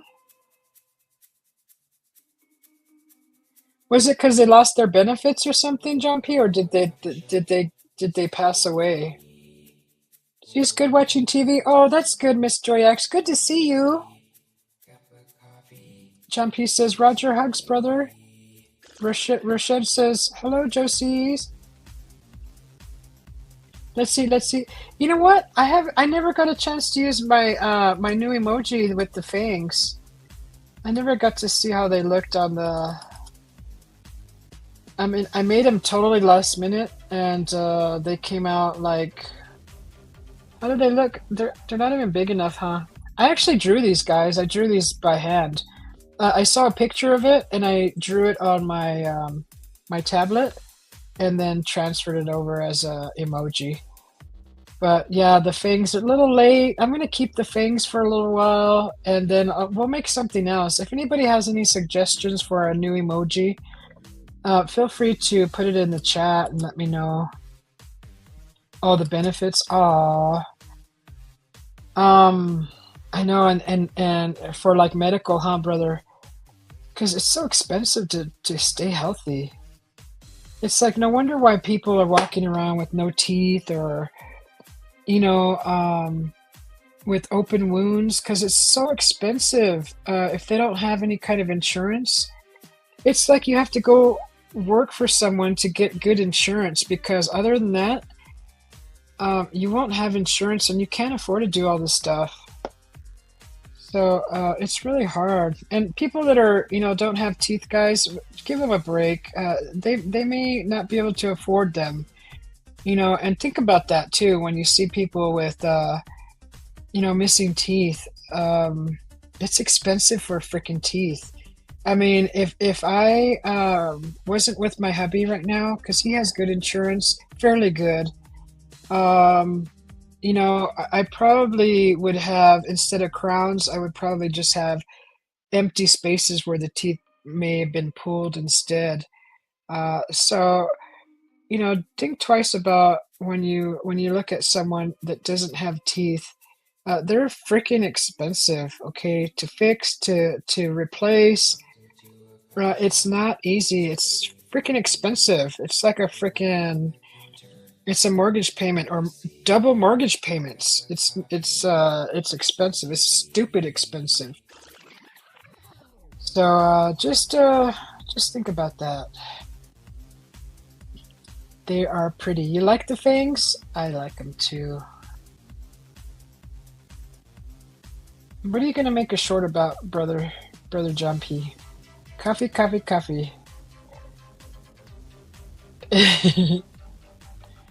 Cheers, cheers, cheers. Thank you, Miss Joyax. Good to see you. Jumpy, did you ever figure out what that was you saw this morning during your live? Did you see something, brother? Your dentist is a blessing. Yeah, I'm my old dentist. That guy should not be a dentist. Um, Actually, he was really nice. I'm sorry. He was really nice. He just did not listen to his patient very well. Not yet, Roger. I'm gonna make a short. Oh, you're making a short? Hi, Miss Kathy. How you doing? Good to see you. Yes, sis. Maybe a UFO or a smudge in the glass. Oh, you said that in your live last night on your car ride, brother. I remember that. No, you said that in a comment. Look at my candy bars at the bottom of my cup. Mmm. Dentures were around 400 around 10 years ago. Yeah, and that was a lot of money back then. Shoot, they're like thousands now. Okay, like I'm gonna get old. We're all gonna get old too, guys. These are things you got to think about when you get older. Like, start putting money away right now, to be able to frickin' afford teeth later on. I mean, it's gonna be stupid ridiculous by the time I get to 80. Hopefully, my teeth will still be in my head at that age. But honestly, like, if you're not putting money away for food, definitely put money away for teeth later on. Jesus, that's freaking crazy. He's doing good, Miss Kathy. Thank you. I'm doing good.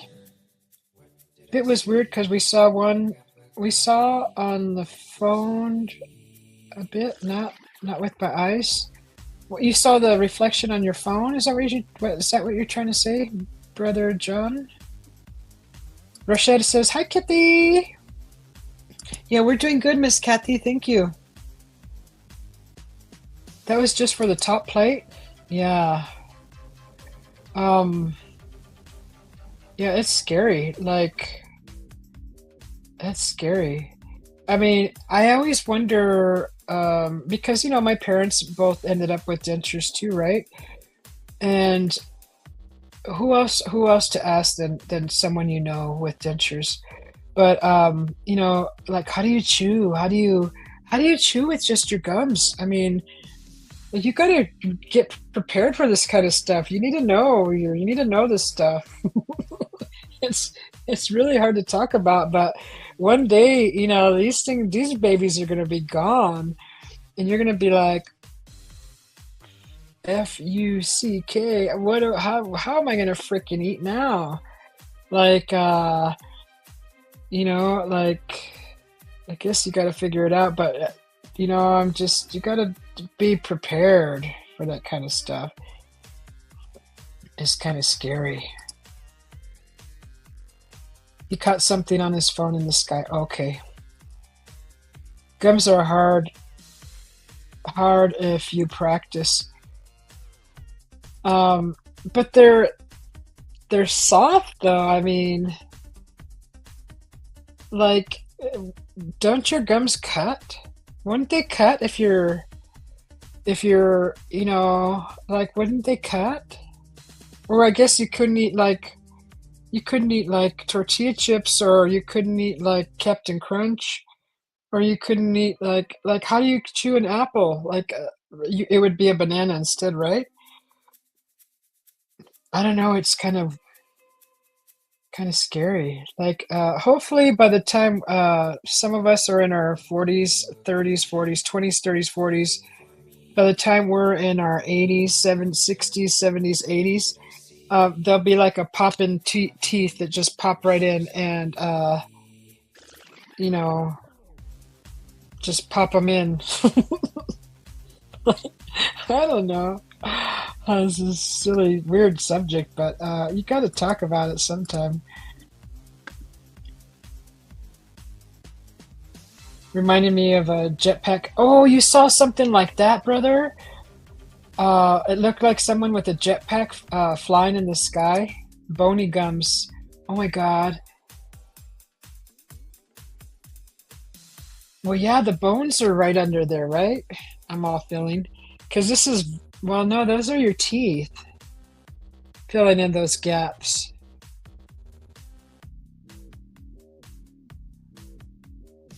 But you do your jawbone would be there and the top bone would be there. But still you have the gums on the on the outside. I don't know. Um just it's just another thing to worry about getting old. You eat soft food? Yeah, I would eat the heck out of mashed potatoes, I'm telling you. Mashed potatoes, gravy. I love mashed potatoes and gravy. Put the food in a blender. No, I do a lot of like chicken noodle soups and applesauce. But you can't eat that all the time. Yeah, yeah, I did. I was just remembering, John P, because right here is a bone that your teeth are plugged into, right? And so that's the bone here and here. This your jaw that your teeth are plugged into. You have that bone, and you're chomping with that with the gum over it. Soup, yeah, soup, clam chowder, uh, cream corn. Oh, cream corn. Some shrimp soup.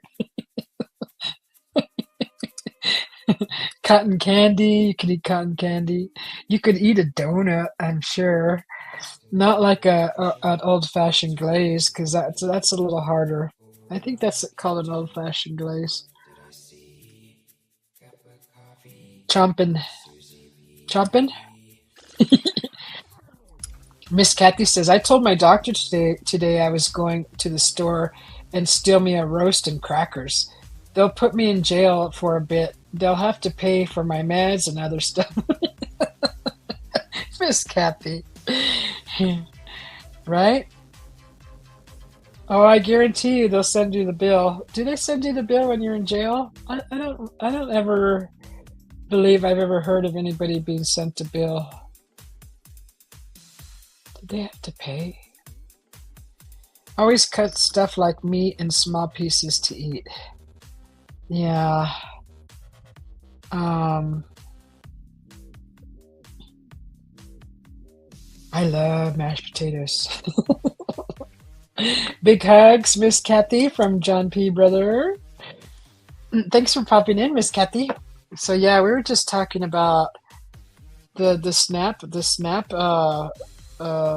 whole SNAP dilemma currently with the government shutdown and all that stuff.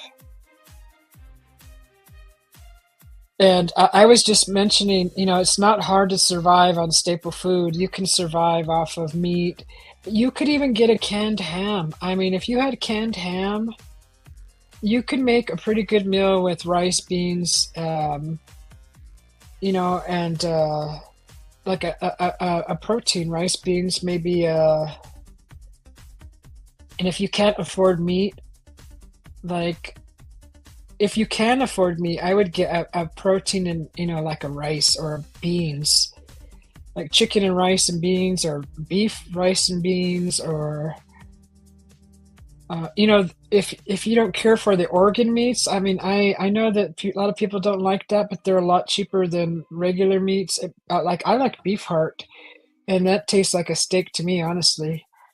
Like if I could live on that for a couple weeks and to save money, if I didn't want to pay, It's a whole waiting bunch of for money for a me steak, I would eat beef over hearts on the counter. just to What did I see?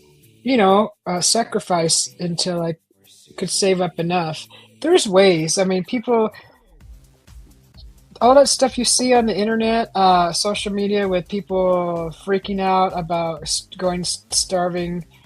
There's so many ways. So it's our duty to teach people. Or if you don't not trying to learn, you're ignorant, and it's your fault.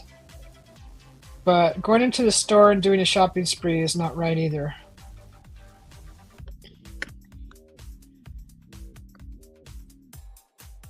Hello, Rashad from Miss Kathy. Miss Kathy says, hello, John P. I know a guy that spent 3 days in jail said he was ready to go back because he had a warm place to stay and 3 meals a day, right? Rochelle says, "Hey, Kathy." So, yeah, it's not, and I'm only speaking from experience because I mean, I don't, all this that I'm talking about is stuff that I experienced. I've lived on oatmeal, I've lived on rice, I've lived on beans, and it's not hard. I mean, it is kind of, it's, I mean, it's a, I mean, what's the right word? I mean, I guess it can be a little depressing, but hey, as long as you have something, you can soup up.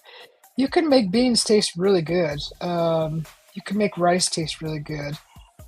And potatoes, you can make so many different things with potatoes. You can make fries, you can make mashed potatoes, you can make breakfast potatoes, you can make potato soup, you could do a potato casserole, there's so many things you could do with potatoes.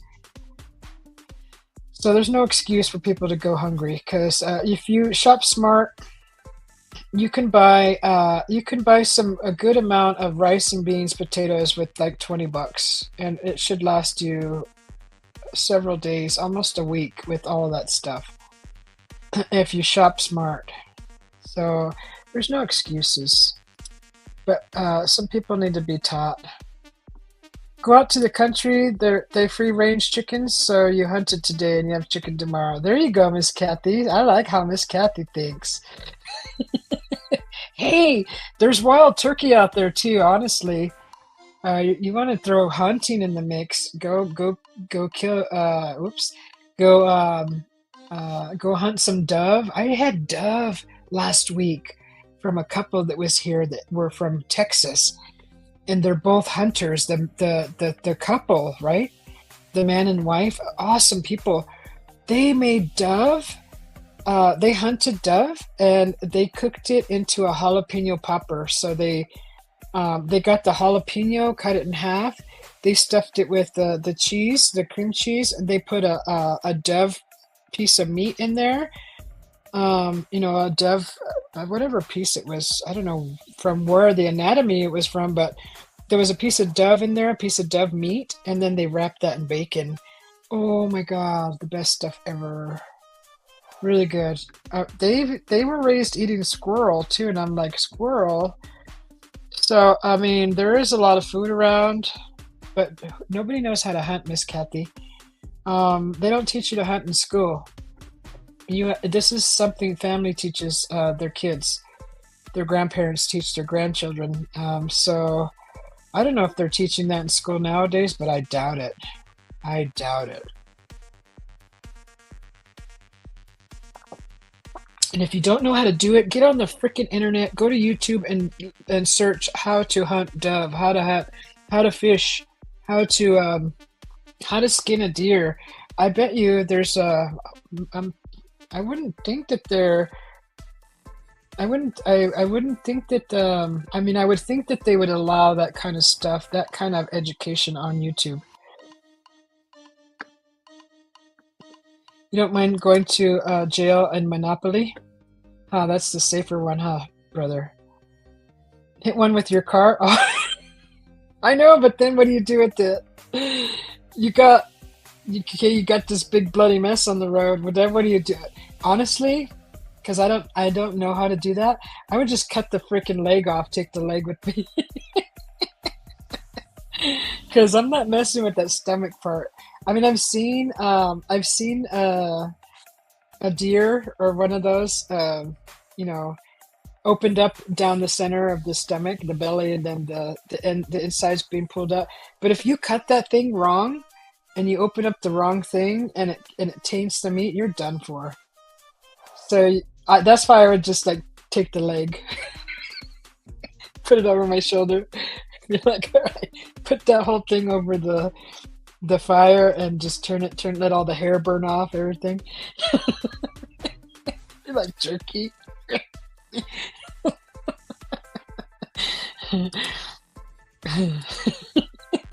Miss Kathy, Miss Kathy's hunting, her hunting ways are awesome. She's like, "Whoops, I hit a deer."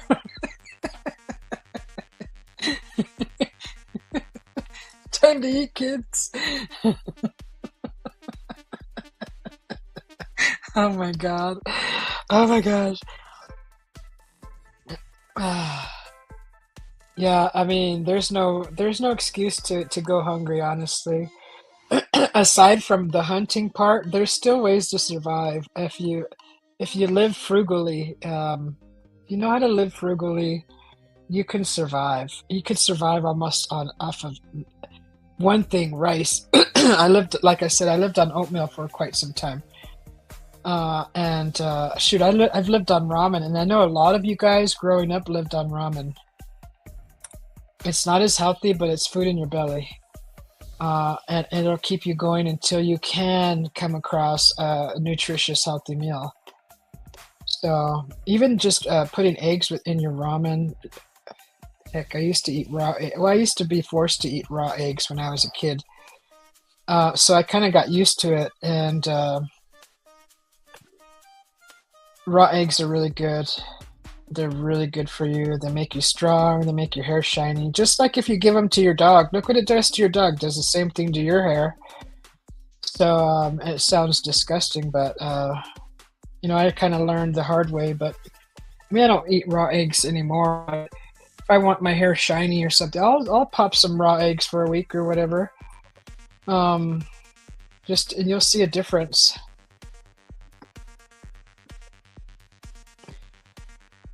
You got Banty chickens? You got chickens, Rashad? Rashad has chickens. Rashad. That's awesome. I probably knew this already, but I forgot. Rashad never talks about his little farm. Rashad, you need to come up here and talk with us one day. You're like always in the background. Let me change this music. Yeah, what else could we do to put food on the table? I mean, you could do a lot of stuff with flour too. I mean, I know tortillas aren't very easy to make, but I just found a really easy method of making tortillas, and you need lard and butter and flour. So, okay, so let's say you had lard and butter and flour. Put all that together, warm water, and make a dough, right? Let it sit, I think 15 minutes. And you don't even have to roll these tortillas. You get them, you flatten them like this on your hands, and you do this. And you keep doing this, and the tortilla will expand around your hands and start hanging over. And you just keep doing this. Do that like 24 times. 24, 48, 50. Make 3 dozens of those. Make as many dozens and sell them. There's your food money. I mean, make one to buy another. I don't know. There's so many ways to make money. People buy food all the time. Or, after you do this and you get your tortillas all nice, heck, if you have oil, just dip that raw tortilla in the oil and make it puff up and sell it as fry bread. And you can make some good money off of that. What do we pay for fry bread? There's a place here up the road by the casino, and there's a family that sets up there, and they sell fry bread. What do we pay per fry bread? I want to say it's $5 plus for one, and that's just with the drizzle of honey and a dash of powdered sugar. $5, guys. I think honestly, I think it's a few bucks more for one, and it's kind of like about the size, just as big as my face, really.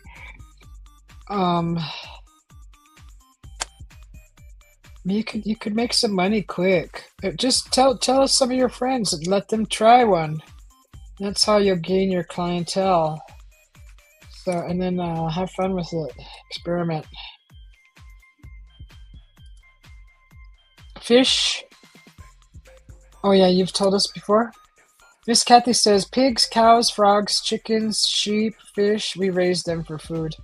Wow, that's impressive. Miss Kathy, I bet you know how to process all that, huh? Frogs? Really? I tried cooking frogs legs once and I did it wrong, Miss Kathy. They tasted like rubber, you know, like that fake rubber food. I was like, I couldn't. It was so rubbery, it was so hard to chew. You made your own bread and noodles. Oh, see that. These are the people you want to learn from, like Miss Kathy. They have so much to teach, right? I learned how to make flour tortillas, and I can make a bunch of poor people food, right? Uh, the hamburger with potatoes and tomato and onion and fideo and you know, for a big family, you just do a big old freaking pot of spaghetti or a big taco salad or we learned how to make bulk food for big families. Well, we were four. It was six of us, including our parents. But those are the people you need to like get in contact with and say, hey, what would you do in a pinch? What kind of dinner would you make in a pinch for, say, $20, $10? And you know, that's the kind of information these people need to start learning right now with this whole SNAP EBT dilemma. Cook it with chicken, it gives good flavor. Corn, green beans, and potatoes are the easiest things to grow if you have the space to do so. Yeah, potatoes are shoot. You can do that blindfolded. I mean, you just put them in the dirt. You did that for your grandkids, your grandbabies, Miss Kathy? That's awesome. That is awesome. I need to blow my nose again, guys. I don't know what's going on. Hang on.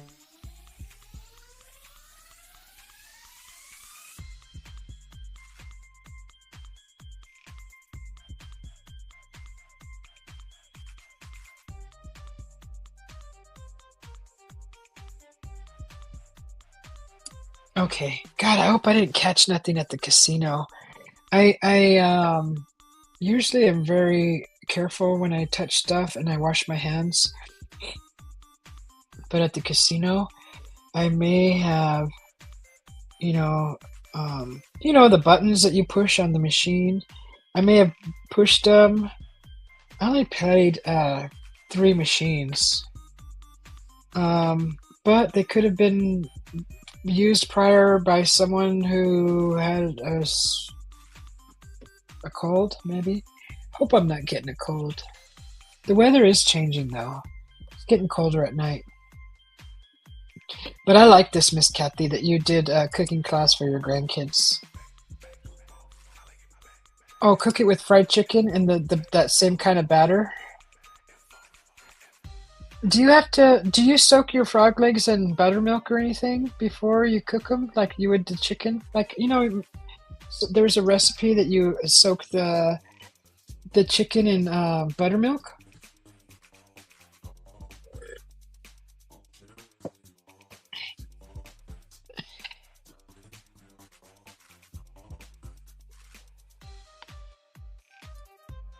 Yeah, so I got to taste Dove and what was the other thing?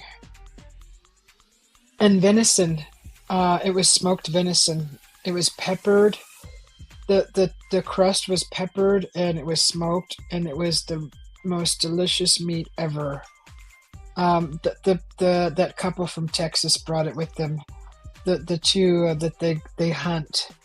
I was so impressed by them. Oh, I would love to spend like a month with them and learn how to hunt and do that stuff.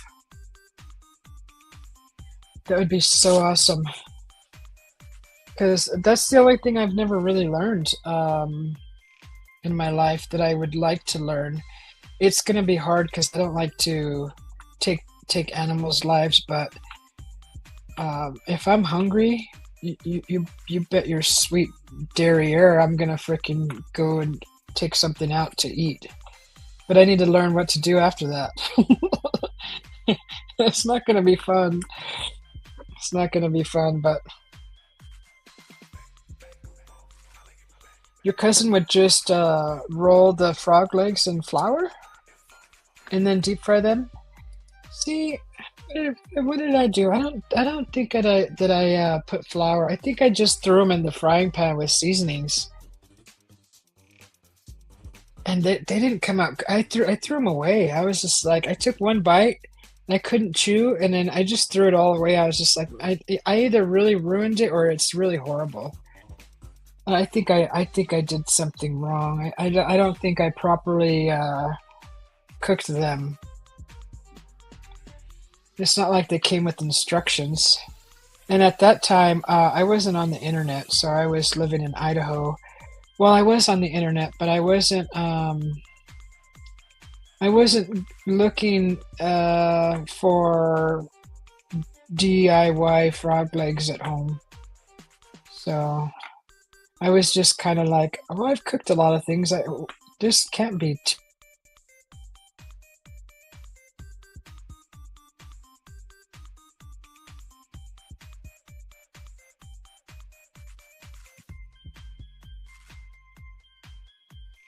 Oh yeah, yeah, and it's nice to teach men how to cook. My hubby can cook. He cooks, and I really appreciate a man that can cook. Oh my God, that's awesome. I think it's awesome. It's like a craft. Cooking is a craft. It's literally um, a craft. It's a very sacred thing to me. It is. It's a wonderful thing to know how to do.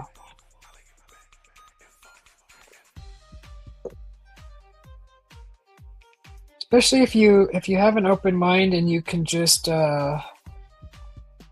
put together a meal with like literally three ingredients, four ingredients, and make a nice, yummy, delicious meal.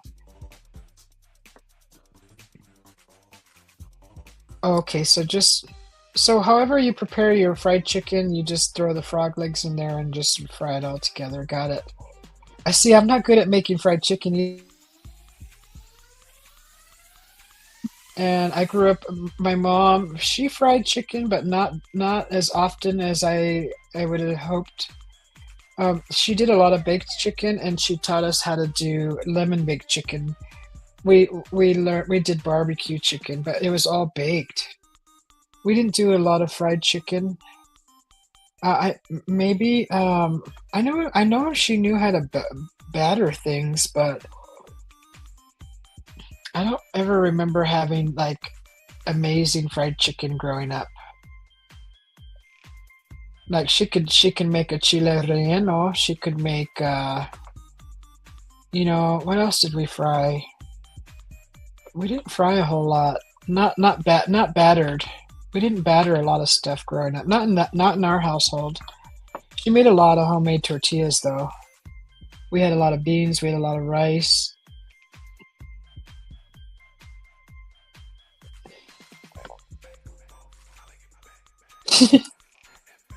You can fry groundhogs, Rashid. Have you have you fried a groundhog before? Oh my God. Oh, I just see their big teeth like these.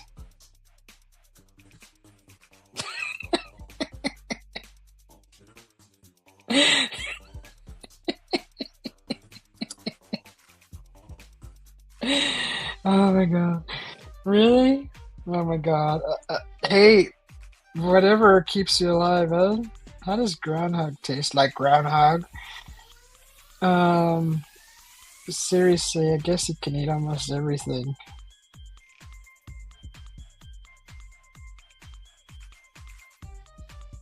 Uh, never heard of groundhog. Are you kidding me? Oh, okay, are you messing with me, Rashid? I know you like to josh around. Your great aunt would do that? Huh. I would think that would be good is like popcorn chicken, like the little field mice. They're like this. They would be like one little guy would be like one little popcorn chicken, right? Little popcorn chicken meal.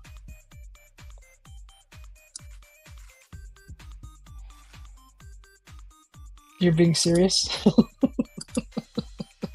Okay. I just have to ask because I take a lot of things literal. Groundhog, huh? I'm gonna do my nails, guys. I just peeled these off recently. So usually when my polish comes off, I don't know if you guys seen these, but when my polish comes off, I'll the new one. I'll put a new color on there. I'll do a different design, but this isn't black. This is actually a really dark, like eggplant purple. And they look black on camera, but they're not black. I don't have black nail polish, but that's a really deep, rich purple, real dark. And when you go into the light, you can see it. The light shines through the bottom, and you can see the purple. But they're a dark, deep, rich eggplant purple with the chrome finish. And then this one has a little jewel.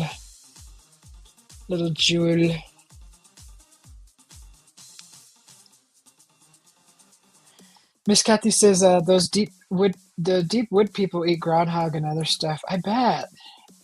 I mean, there's a bunch of stuff growing in the woods. You got all those mushrooms, and you got whatever animals are in there.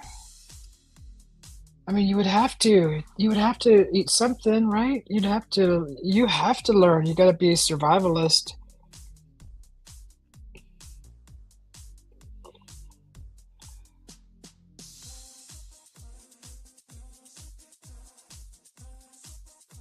I bet they're out at the fire already. The fire pit. What time is it? 7:30. Yeah, they might be out there. Yeah. So I took out some ground beef, and I'll probably cook that tomorrow when I wake up, and I'll go live, and we'll cook together. I'm thinking about making it with some potatoes, and I got some frozen veggies in the freezer. I don't know if I have tomato sauce because I usually make it with tomato sauce. We'll have to improvise. Oh, I don't know if I have tomato sauce or paste because that's how I like to eat it. Or I could do ground beef with shells or macaroni and make like a cowboy mac again. Some kind of cowboy mac. I don't have any other veggies. I really don't really. I dislike going to the grocery store unless I really want that ingredient. But I can make without. I could. I'll make. I could. I'll be happy without ingredients, and then whatever's in there. I don't mind putting it all together. I'm satisfied. I don't feel like I'm missing out. Eat anything if you're hungry, right? Yes, I'll do something cooking tomorrow with that ground beef. I mean, I can make burgers too. I got burger buns. I could shoot. I have everything to make a bacon cheeseburger actually with sprouts and pickle. So it could be either a burger, bacon cheeseburger with sprouts and a pickle, or a pasta with the ground beef or potato. And see, this is how I learned growing up how to eat, how to cook with a few ingredients like that. And I have rice too, but I just ate some rice today, and I try to spread out how many times I eat rice now. Uh, I have pumpkin. Like I have a whole pumpkin I never carved. I took it to with me to my mother's, thinking that we would carve it together, but there was no time. And plus, the stupid hotel that I was staying in screwed up my sleep pattern. So I really didn't get sleep while I was up there, and that was a nightmare. My gosh.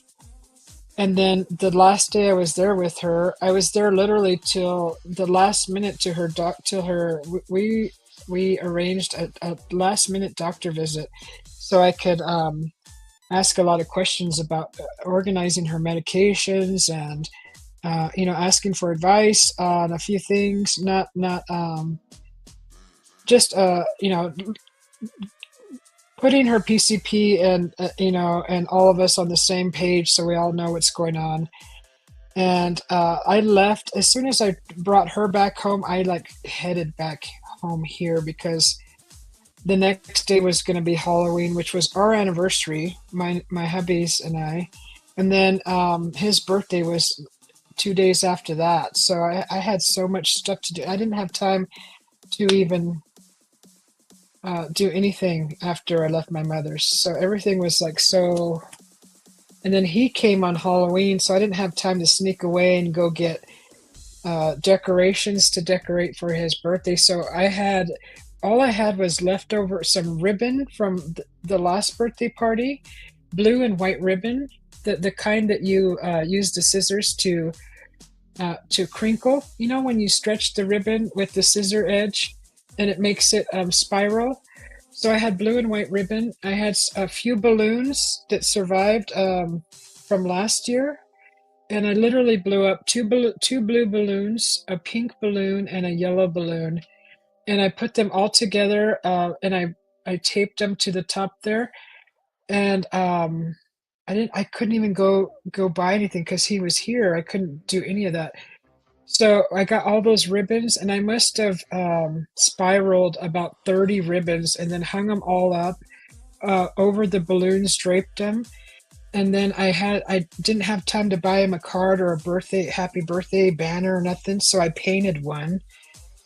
I painted a little heart wooden piece that I had that said "Happy Birthday, Babe" on it, and that's still hanging. I took all the ribbons down and the balloons, but that's all I had, and I was like, I wanted to do something special. So that's all I had to work with, and he loved it. He thought it was beautiful. So I was so nervous. I was like, God, and I did it all while he was sleeping. Like we came home from the casino on his birthday. He went to bed, and then I was like, God, I can't do nothing. So I at least hung up the decorations right over where he sits here in the fifth wheel, and when he got up in the morning, he could see it. So I did my best with what I had. So I felt really bad. Miss Kathy says, put the hamburger and rice together. I call them porcupine meatballs. Brown them. Then you can put. Miss Kathy, that's how you make albondigas meatballs. Ooh, a gravy would be wonderful. You like meatballs, huh, Miss Kathy? I bet you make some good meatballs. That sounds good, Miss Kathy. I love gravy. Gravy over meatballs. Ooh. You know what sounds good with that? A little bit of mashed potatoes.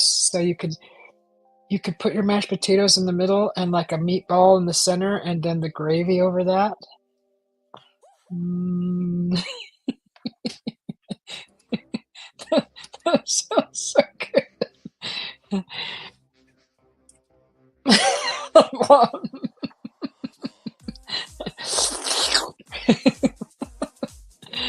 um, I ate earlier, but God, it's making me hungry. No, I'm not hungry. I'm not hungry. I'm not hungry. That sounds so good. Hamburger and rice. You put the rice in raw, right, Miss Kathy? Yes.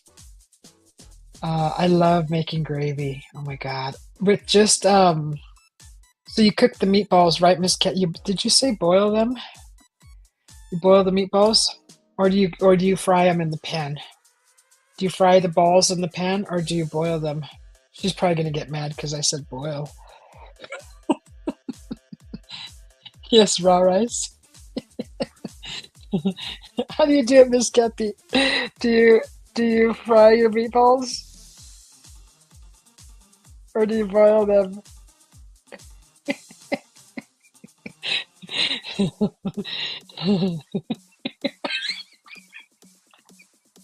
See, I knew it. Ah.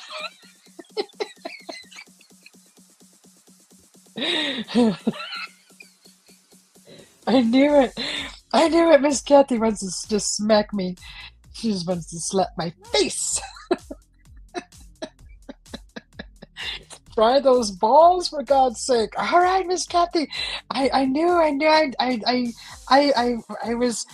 was thinking that the boiling was. I should probably not mention the boiling part. Okay, Miss Kathy. Yes. Fry the meatballs.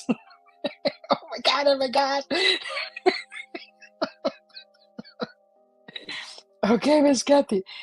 Do you want me to do that live tomorrow? And I'll show. I've never fried my meatballs. My mama taught me to broil them, Miss Kathy, because we made them for the soup. We made them for soup. So you get your stock, right? You get your stock in your pan. You got all your veggies, and you got your stock boiling, and then you throw the meatballs in there. But that was for soup. So that's the only way I learned how to make meatballs, Miss Kathy. So um,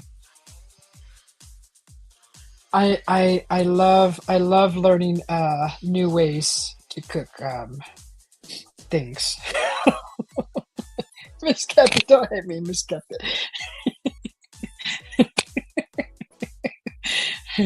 I knew it. You don't tell Italians to boil anything except for their pasta. Oh my god. Uh,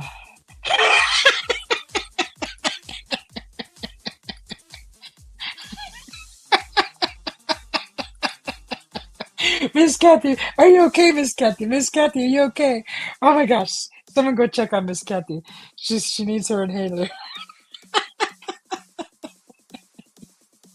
Oh my gosh, I'm so sorry, Miss Kathy. Okay, guys, don't boil the freaking meatballs, okay? You didn't hear that from me.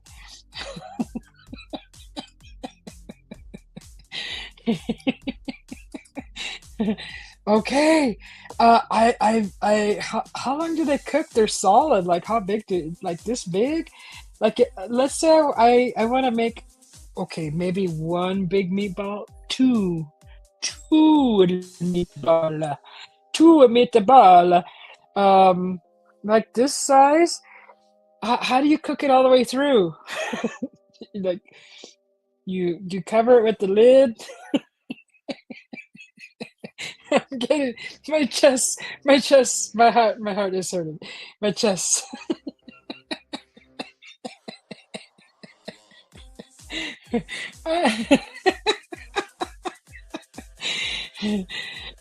Oh. Miss Kathy, Miss Kathy, Miss Kathy. Boil. Yeah. Okay. What you do is you put them in the frying pan, okay? And you Okay. brown them on the outside. They don't have to be Okay. cooked all the way in the inside, Oh. okay?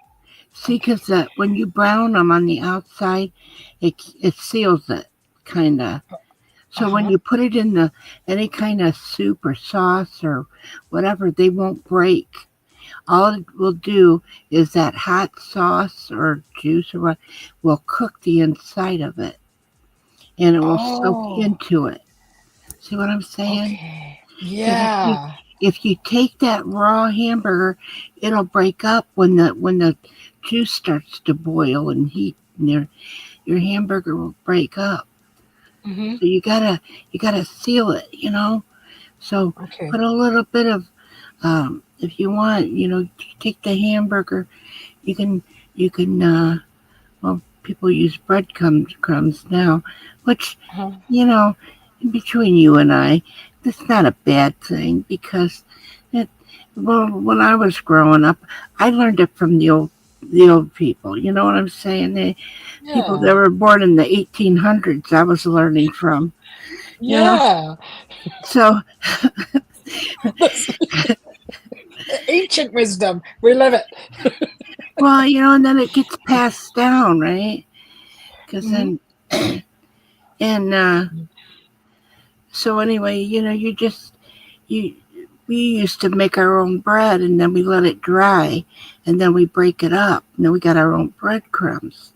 But you can Uh-huh. also put your, different spices. If you want it to garlicky or you want it with a little bit of basil or whatever, you put it in there with it. Uh-huh. Um, so yeah, we do. We used to do that, but we have our own breadcrumbs. But tell you the truth, it isn't really that bad. If you ain't got the time, get the fucking progressive, whatever the hell it is, the breadcrumbs. It ain't gonna hurt nothing really. Uh-huh. And me as a mother that cooked, I didn't always have time to make the breadcrumbs. That was like one of my last things to think about. But Hmm. I would make my meatballs. So, Okay. Well, thank you because I don't know. I only ever learned from my mama, and well, I but never. the thing with it is that I even say, I may be Italian and I cook a certain way, of Mhm. course, Yeah. but uh, if you make your own sauce and you like it, then there's nothing wrong with it, right? Yeah. No, You there's know, not. it doesn't mean that just because you don't do it my way, it's wrong. Yeah. And and you could be an Eskimo and I'm Italian, and you want to make a pasta and I'll say it's not like I make it, but you know what? It may be good. Yeah. You know, Yeah. Yeah. so Yeah, I see we never made just meatballs before. Even for spaghetti, we've never did really meatballs. We've never made meatballs just like that. We've always put it in well, soup. well, what do we do is actually Italians really, what they separate their meats, from their pastas, because the Huh. meatball. Once you do that, actually you don't have the meat with your pasta. You got to add that too. When you put it on the table, it's separated, so it's Okay. not all. It's not all like me. I like a nice pasta with little garlic and olive oil and a little Mm-hmm. butter, melted in a Uh-huh. pan, and stuff like that. And then I put my pasta in it. And I like it that way. And then I can add just a little bit of sauce over it if I want. And Oh. right, but see, that's the way I would make it. Uh-huh. But and you got like my grandma and grandpa came from the old country, and and my uncle and stuff, they came from the old country, and my mom and them, they learned, and I lived this town was full of Italians. You couldn't get away from it. Yeah.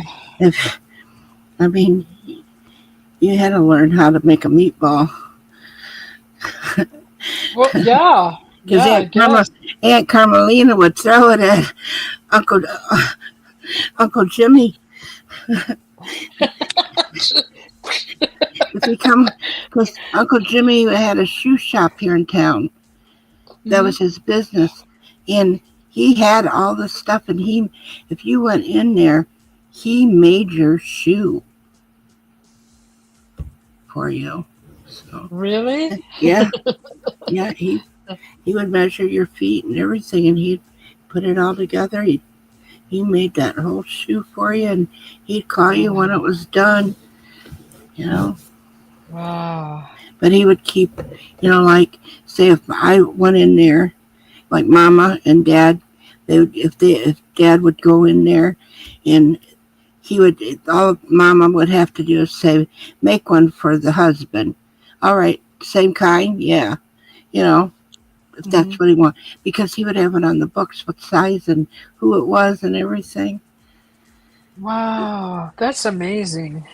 Yeah, yeah, That's a craft right there. My it gosh. is. It is. I mean, I could say that it was nice to, when you sit in there and all you do is put your foot there, and I say, give me your foot. And Aw. yeah, but when him and my Aunt Carmelina would dance at weddings or anything, he glided her across that floor. Oh, you should have seen it, Susie. Uh-huh. how he just grabbed her and he just glided her across that floor like they Uh-huh. just sailed. But anyway, Hey, Sushil. Sushil. Uh, that's awesome. You know, that's a lost art, Miss Kathy. And if that was ever to make it back to these now times, mm, people would be. I think the style would come back in. The yeah, original style. Good style. I don't think that they'd ever want to because it's too much work. you know, You think I'm so? there might be a few places in the world, maybe not around here, Uh-huh. that do it. I don't know. I would love Um, to see shoemakers come back and even the mhm. tailors and things like that in the Oh yeah, smaller towns. yeah. But I Um, know it's a lot of work, but they can charge a little bit more than they used to. oh yeah, my my mom, even when she passed away, I had a couple of her old dresses that when she was younger that she had made that Uh-huh. the family because it was like the old women would get together and and they would sew and things like that together and while the husbands were working. Mm-hmm. So That's awesome. plus not to mention sometimes they were down in the basement making that dago rum wine that they That's why they were happy all the time, laughing away, singing, dancing. yeah there were That's some awesome. people there were people that they really liked and they were very proud of what they had, what they have Hmm. accomplished, and Yeah. they could be little mean bitches too. Yeah. Yeah. Yeah, Well, we're human. yeah. You know what, Miss Kathy? When I started my live, I had put some clothes in the dryer, and it's 3 hours, and they're still in the dryer. My God, I haven't even gone and checked on them or nothing. I forgot about them. We'll go turn them back on and heat it up a little. They'll tumble, get back. I should. I should. Do you I, want to wait while I go do that real quick? sure. What's in the laundromat? Just like literally like 25 feet from my fifth wheel, the little laundromat there. But I'll be right back if you want Oh, to hang out. I forgot that you were somewhere else. Yeah, I'm camping in the village here. Right. That's But right. I'll be right back All if you want to right. hang out. Okay. All right.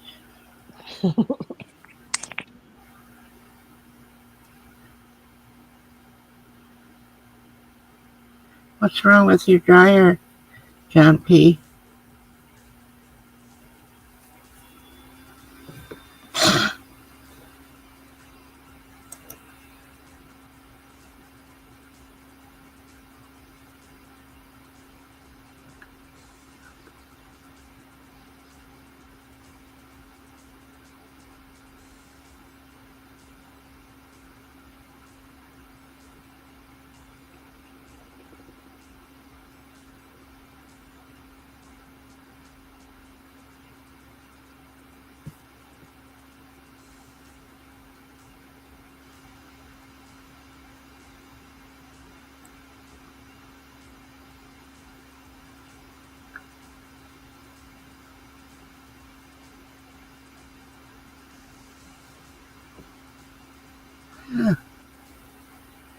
Sounds like the motor, don't it?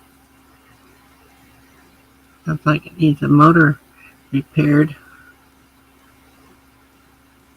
Get that motor burnt.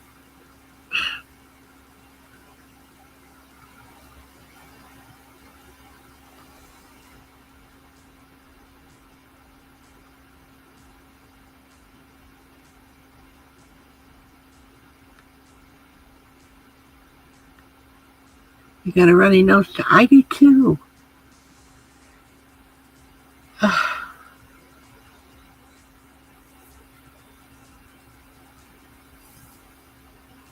Yeah, I was talking to my doctor on the phone, and I was wiping my nose, and she heard me.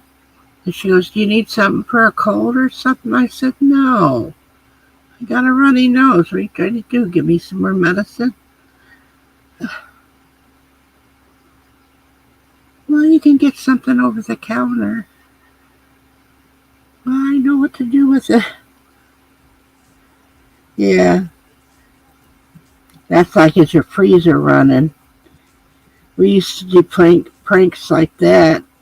People used to call people and say, "Is your freezer running?"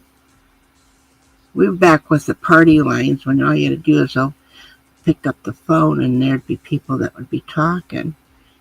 And then my brother used to do is say, "Oh, my freezer's running and it won't stop." "Oh, little boy, is it okay?" He goes, "Yeah, it's running and I can't catch it." Oh, they get so mad.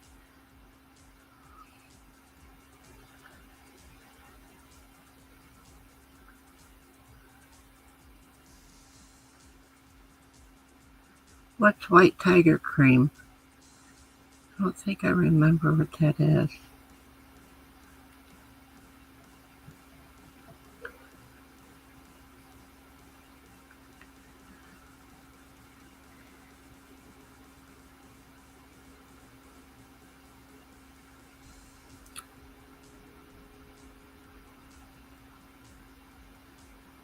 But those old people that try to get my brother in trouble for saying that the freezer is running, you know, they're the ones that were talking on the phone when I tried to call my grandmother years ago when the cow, which I named Amy, um, was having her calf.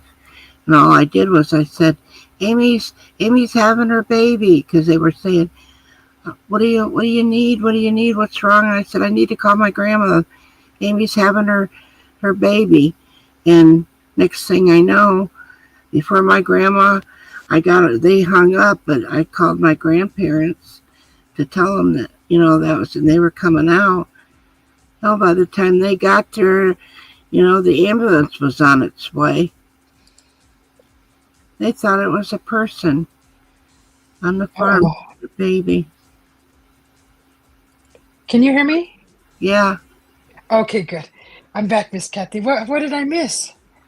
Oh, he was talking about his dryer messing up, Oh, and I told him maybe it's his motor because it smells. He said, oh. and then we got to talk. And then I was talking. Wally said something. We were talking. Me and John P were talking about having runny noses. I have a runny nose. He has one. You've got one. I'm kidding. I hope I'm not getting sick. Oh my God, where's my vitamin C? Where's my vitamin And C? it could just be the sinus.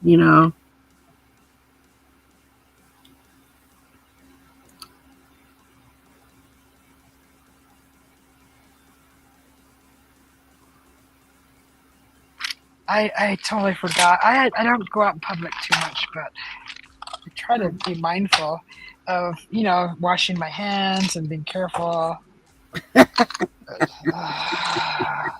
I did not, John P. Ah, Vitamin C, guys, vitamin C.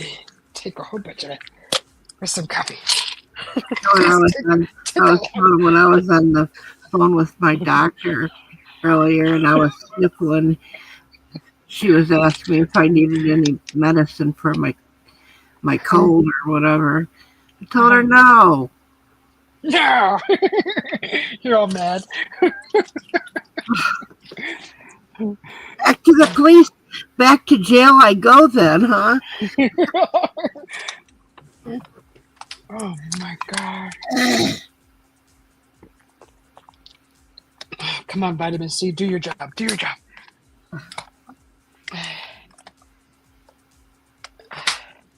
Yeah, last night I was sitting here and we had the heater on and I was cold and I thought it was strange that I was cold when it was warm in here. I was like, oh, that was probably the first sign. I'm never cold. Never that cold. I need more coffee. More coffee. That John P.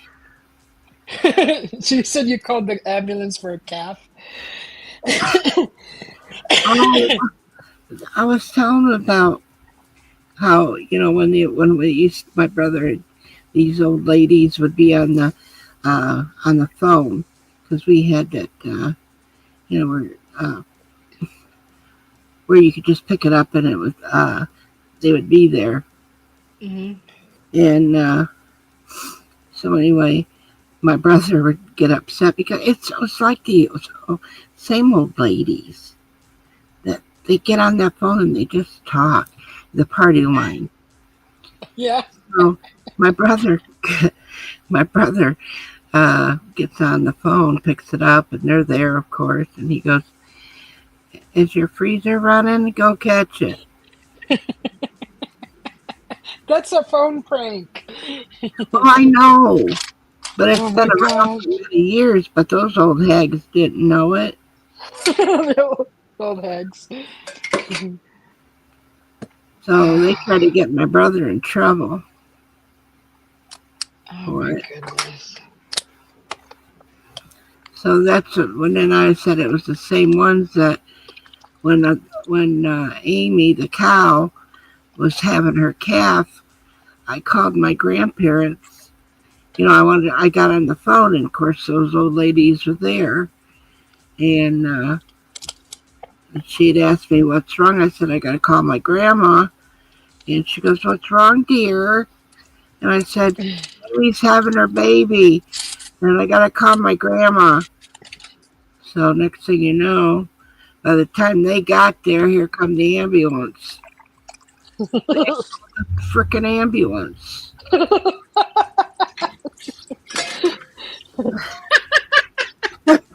I'm gonna pee in my pants. Oh my god. Oh You my know, god. What the heck? yeah.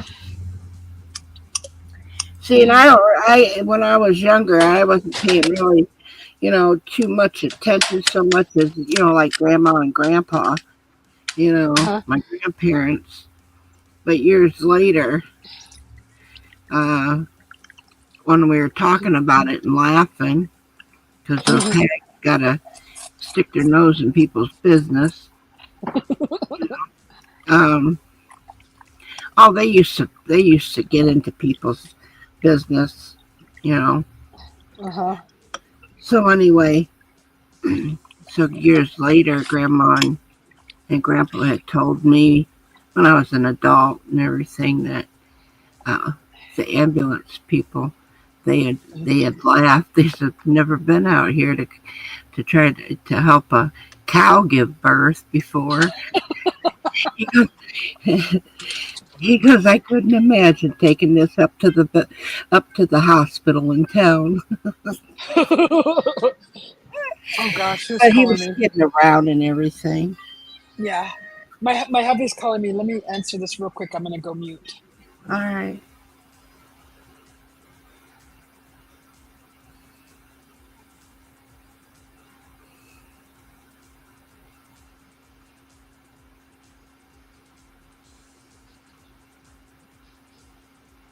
Poor Amy. Yeah.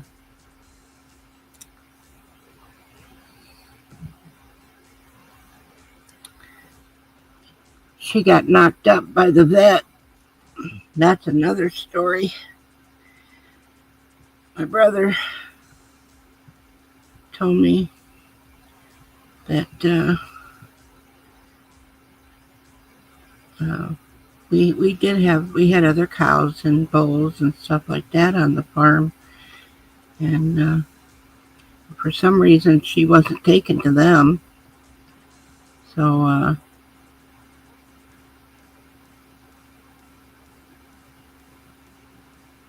what's that say?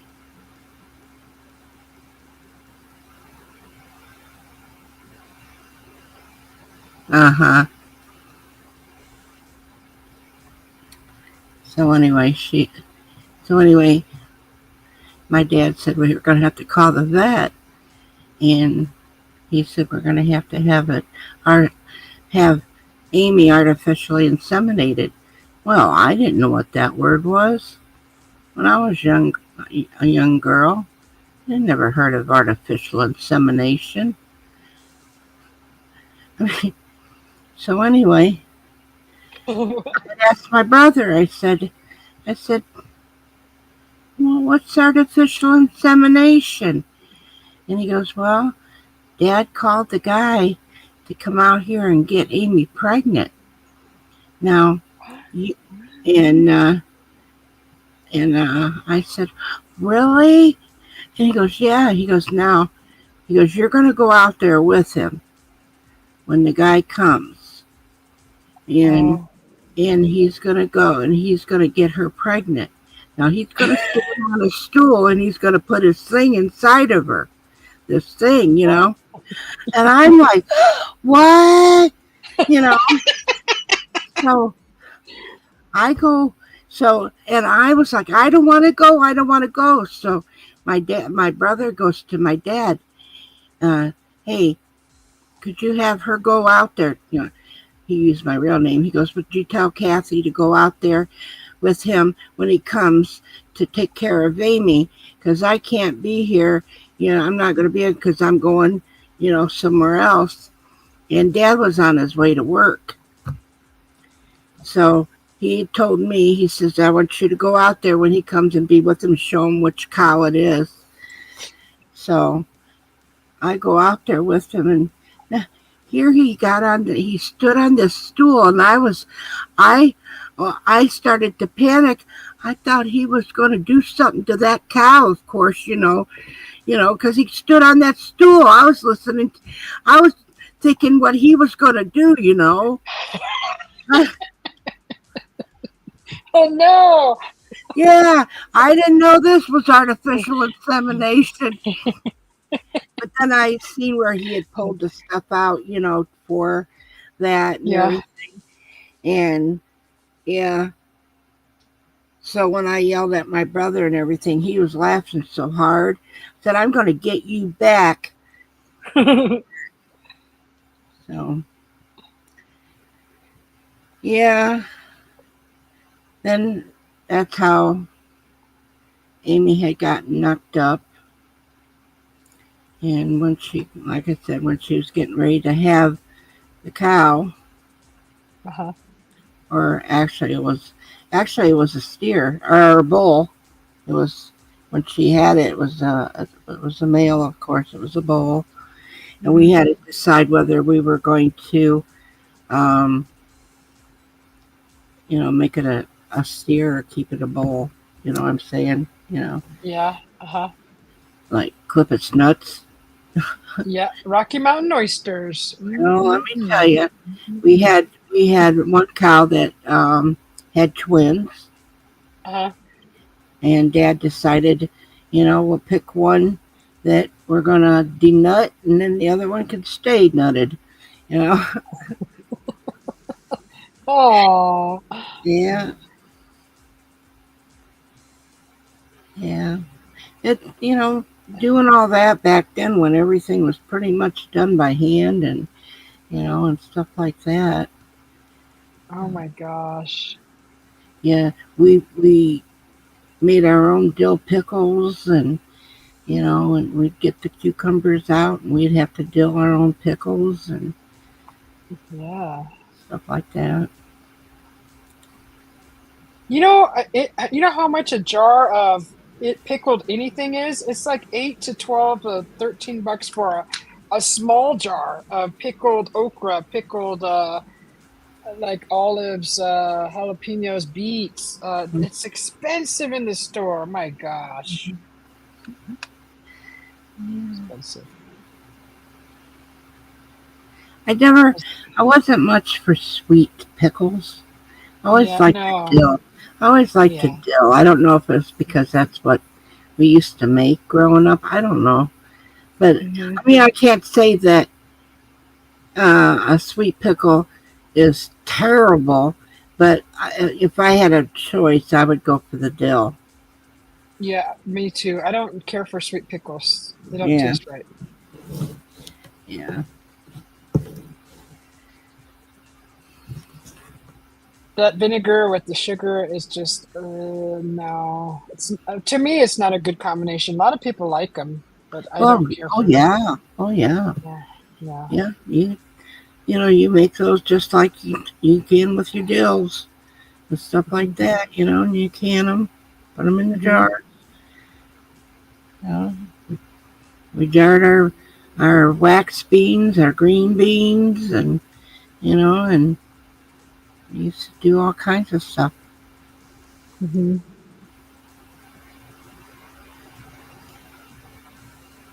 Yeah. Yeah, that's the good old fashioned way. My mom canned a lot of tomatoes when I was growing up. Oh, Tomatoes, peaches, oh, we had, salsa. and you know, tomatoes doesn't want to stop growing on that son of a bitchin' plant.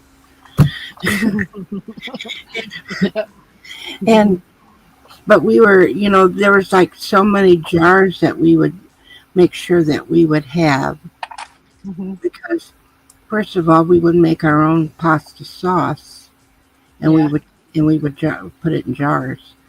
Then we would make yeah. Oh, like a tomato juice, and we would put uh-huh. it in jars. So it was like then we'd have whole tomatoes that we jarred them, and you Hmm. know, canned them. And then I like to say a jar because it's not a can. But Yeah. anyway, you know, um, but then we would have them, you know, little chunks, and then we'd have the big ones.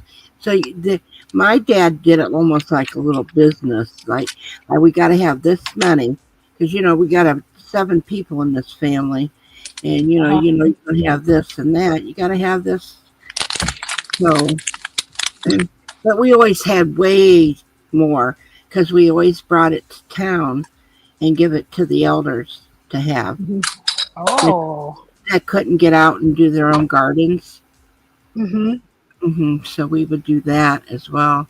So we have to have like so many, like say Aunt Carmelina and Uncle Jimmy, you know, when they Hmm. got old and they couldn't do any of that stuff anymore, you know, they would take things to them as well. Hmm. And, but so we had that. We had that.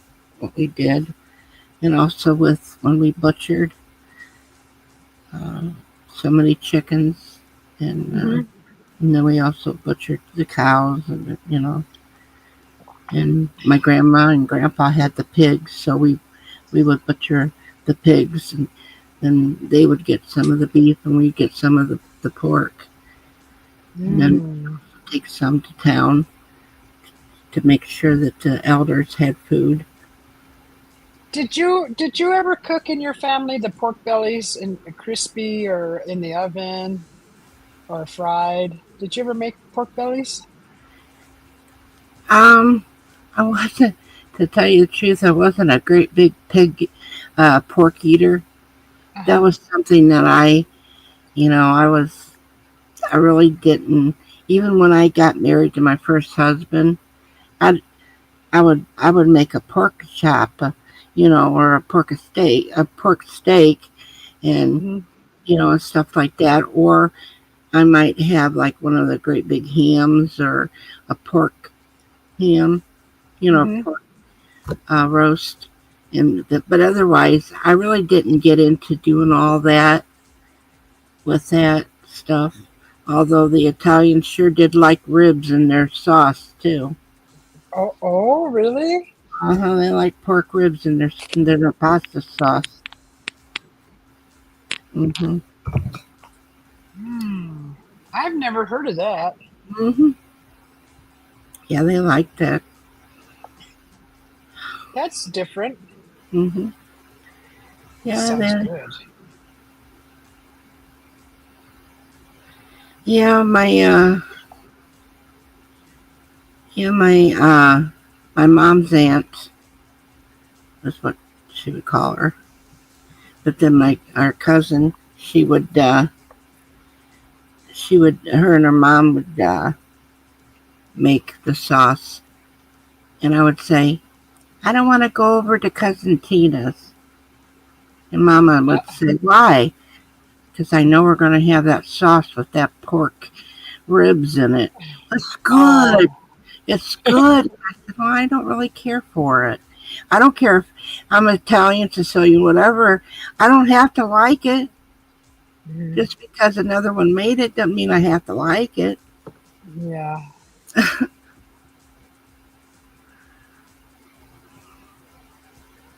I've never had that. hmm But don't. They still had the rib, the meatballs. And the meatballs with the Yeah. ribs? Yep. Mm, They made that that's different. when they made that great big pot of sauce and stuff like that. They could put. I'm not gonna say all the time, Uh-huh. but a lot of times you'd find a few. You'd find some pork ribs in with those meatballs with that sauce. Wow. I would love to try that just to Mm, taste it. yeah. Wow. Yeah. I love some pork ribs. Oh my gosh. I always like. I've always liked beef ribs. Oh, you like the beef ones? Mm, yeah. That's one thing I gotta learn how to practice cooking is ribs and fried chicken. Well, it's like I have to say, like my son would say, "Ma, how do you how do you make your pork chops where they're not so dry? Because pork chops can be dry if you overcook them, right? Because Yeah. pork can be a dry meat if you don't do it right." Yeah. So I told him, I said, "You got to remember when you take them out of that. If you're gonna fry them, take them out, you know, because when they're setting there, they're still hot and they're still cooking. So you got to remember that when you think you got them, they're all done and everything, and there ain't no. When you take them out, they're gonna keep on cooking, and then that's when they start to dry. So when I got to the point where I got real sick and I couldn't cook or anything, and he started cooking for me, you know, and I would sit at the counter there, and I would say, "Well, don't, well, do this." So another time, I kept on telling him how to do it, Hmm. and then it ended up he he said, "Well, you're gonna come up and have a dinner with us?" And I said, "Yeah." I said, "What time?" And everything. Well, same time. Well, you're not a visitor. You know how that. What time? He goes, "Oh no, you come a little bit later this time." And so I did, and he had already had the stuff cooked. I go, Yeah. "Hey," I said, "you got the stuff cooked?" And he says, "Why?" I said, "Why?" He goes, "Because I'm tired of you telling me what to do." How to cook.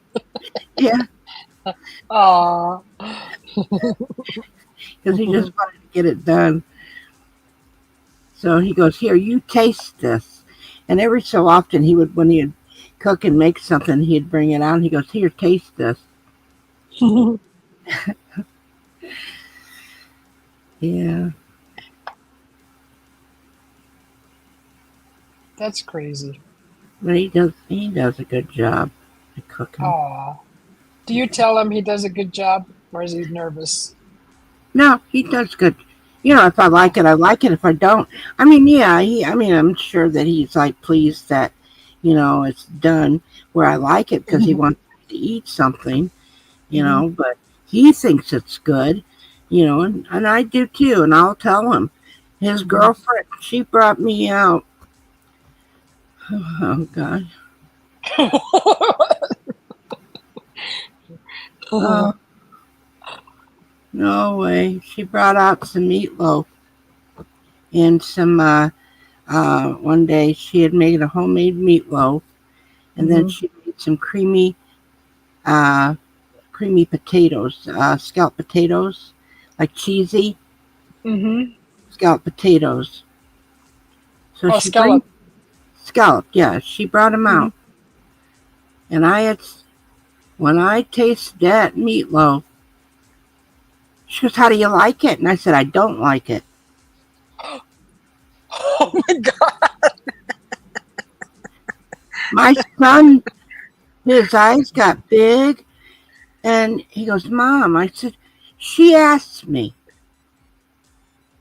Mm-hmm. if I like it," and I'm saying, "No, I don't like the taste of the meatloaf."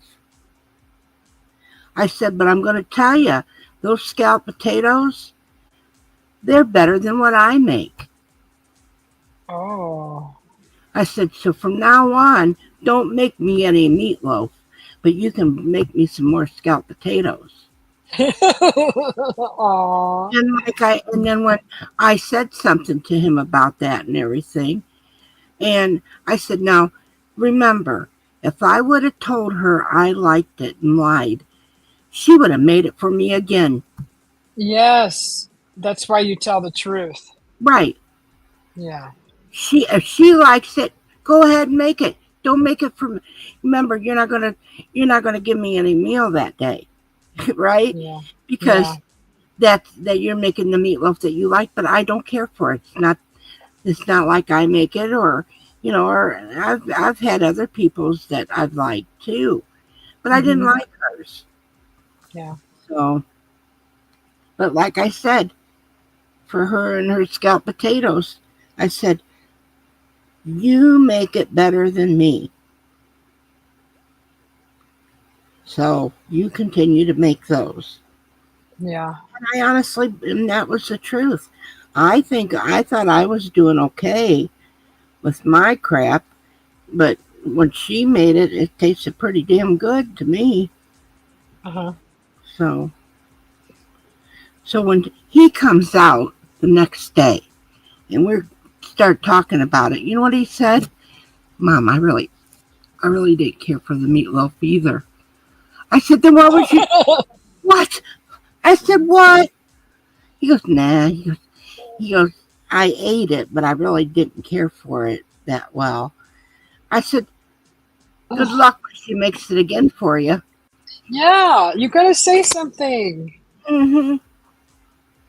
I know it's hard. I know it's really hard. It's really hard. But you have to do it. Well, and the thing is it's not to hurt her feelings. Oh. But like I said, if they're going to get married and she wanted to start making food every once in a while and invite me up to the house or bring it out here to me, I don't Mm-hmm. want that same shit. She's going to see she's going to see a lot of oops that fell on the floor. Uh-huh. No, Or no, the I'm dog. going to get me another piece. I'll I'll open that can of spam. Oh my God. How, Uh, especially if you spent hours making that meal and then it doesn't taste good. Like, well, yeah, how do you say it to where it? How do you say it in the nicest way possible, other than that's I shit? did. I did. I think I did. I didn't like it. How else are Yeah. you going to say it? Yeah. Like, okay, I guess When that's you just. directly come out and say, "How do you like it?" What am I going to say? What else can I say but "I don't like it"? Okay. Just like that, huh? Just hardcore. I don't like it. Well, I just said I don't like it. I don't care for it. Okay. And like I did tell her, if you guys like it this way, continue to make it. But it's something I don't like. And Uh, we all like things and we don't like things, and I don't care for it. Just because you uh, made it and you're my son's fiance don't mean I have to like it. no, it doesn't. You don't need her approval for anything. Well, I'm not just because I didn't like your meatloaf didn't I'm not saying don't marry my son. Yeah. Yeah. I mean, I think I revived myself with the damn your scalloped potatoes are better than mine. Heck yeah, that was yeah. She was oh for one. And you think about it though, Susie, I could have just said those scalloped potatoes are good. I like them. But no, Hmm. I went farther and said they're better than what I make, Hmm. which I thought that was true is because I was being honest. I mean, if I got to Yeah. make mine, I'll eat mine. But I would have, if I had a choice, I'd rather have had what she. I would tell her to make me some. And then I told her Yeah. one. I said, "When am I going to get scalloped potatoes?" Never seen. Whoops! I never seen scalloped potatoes out of her since. Oh no, she's punishing you. No, and no meatloaf either. Yeah, I didn't get no meatloaf. But Billy did say that my son Billy did say that she changed it up a little bit. What And was I wrong go, with the meatloaf? it was bland. Oh, I, no flavors? it didn't have no flavor. It just, I don't know. It, I don't know. I don't know Yeah. what he did to it really. No salt, no pepper, no celery, no carrots, no Oh, see, I don't put salt on my table because I don't add salt. I'll add yeah. salt to when you cook, but I don't add it to anything afterwards. Right? Okay. What about sausage? Sausage helps meatloaf the flavor too. That's a trick that I But learned. that's what. Yes, I would do that. I would put Hmm. sausage, and I Hmm. also do it with my meatballs as well. Hmm. The bulk sausage. Well, Yeah. you know damn well she didn't. She had just plain old hamburger. Now, I've Oh. made just plain hamburger meatloaf before and not had the sausage, but I had what I could. It's one of those. I don't have time to run to the store, and we're not starving today. But I got that hamburger. I can make a meatloaf without the Mhm. sausage, but it had a flavor to it. Yeah. I don't know what she did. Maybe she boiled the motherfucker.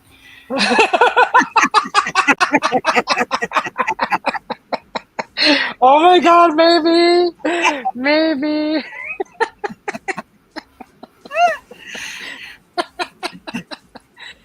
Oh my God.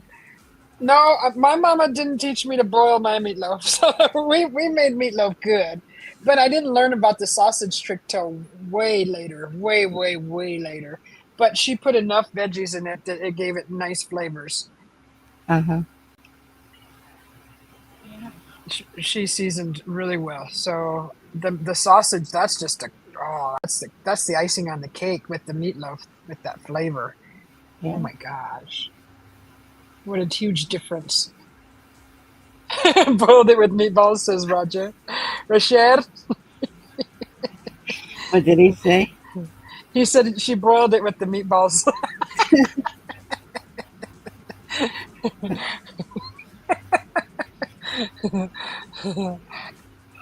Oh This my time god. change is really something else. Yeah, my time change anyway, not yours.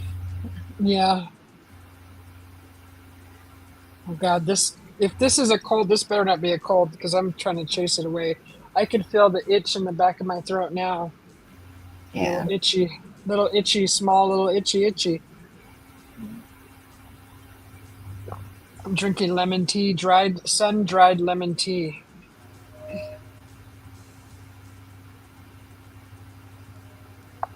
Ah, shit. I hope I don't get sick. 10:30 was going through the train.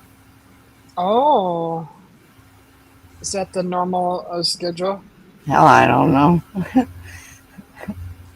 But we have train yards here. Oh, Norfolk and Southern trains, uh-huh. train yards. Yeah.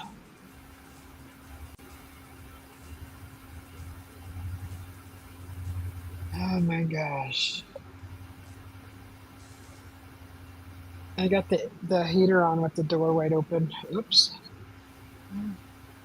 I thought you were going outside with the rest of, or wasn't he doing something outside or something? The fire pit, yeah, but you jumped on and I didn't want to jump off and just kick you off. I wanted to give you time to hang out All I and was going to do was come up here and yell at you for saying you spilled the meat. well, thank you. I didn't want to be rude and say, "Sorry, Kathy, I'm leaving." I wanted to enjoy your company a little bit, not just shut the live down right away. But yeah, I would have done that a while ago. You can still go, honey. Okay, yeah, I was gonna It's shut her down. here, yeah. Well, Yeah, and go. They didn't start the fire yet. They won't come to the fire unless I start it, I guess, because oh, you it's not didn't on. start But the fire? no, because I went and checked my laundry and it was still wet. So I just restarted it, and that'll last 40 minutes, so that'll be fine. Yeah. But yeah, I can shut her down and go to the fire and go get warm over there and see if anybody comes out. Well, he's going to be there, right? They usually show up when the fire's on. Oh, well, that'll be Yeah, good. somebody will come out to the fire and I'll enjoy it for maybe 40 minutes or an hour and then come back home. Oh,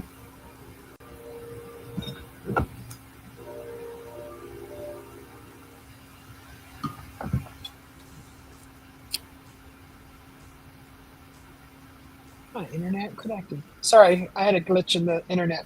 Tomorrow, I guess I'm making a meatball. We're gonna do meatball with rice and gravy, and maybe I'll make a mashed potato, and we'll do that tomorrow. I'll try not to, Miss Kathy. Try to have a little leniency on me with my meatball skills. oh, I used to make those, what we call them porcupine meatballs when I was married to my first husband. He loved them. Or I can make them extremely horrible and go viral like everybody else does. Yeah, yeah. I just slap. I'll even put a pube hair in there just for the extra viral compliment. Make it look like it's one. Freshly plucked. Ready to jump. For the extra flavors. Yeah, People watch that stuff. I'm telling you, they don't watch anything else I make.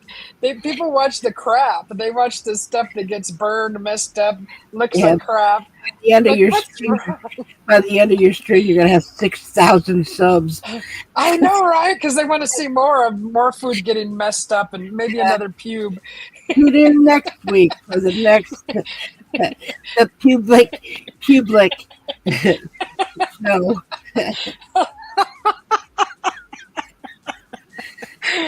Like make sure I'm zoomed in and then just drop a hair right on it and be like, oh, that's the icing on the cake. Yeah,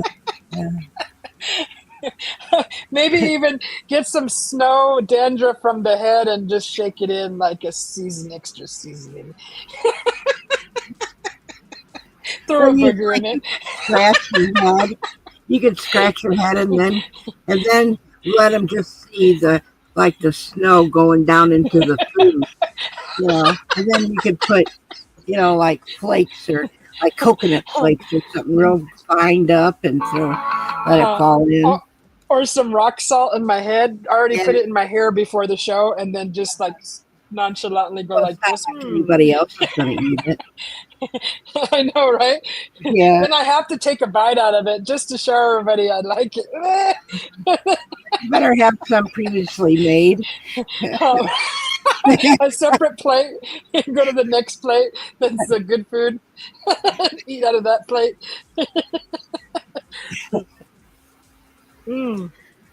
That's horrible. I can't believe people flock to that kind of stuff, but they won't watch a regular. Remove this pubic hair off to the side when I put my spoon in the soup.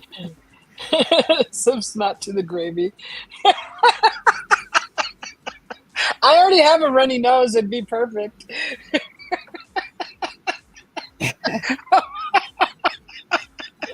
That's horrible. I can't believe I would. That's when you I can't believe that. No. look at a nurse and you go, Yeah. yeah, yeah. And then you go,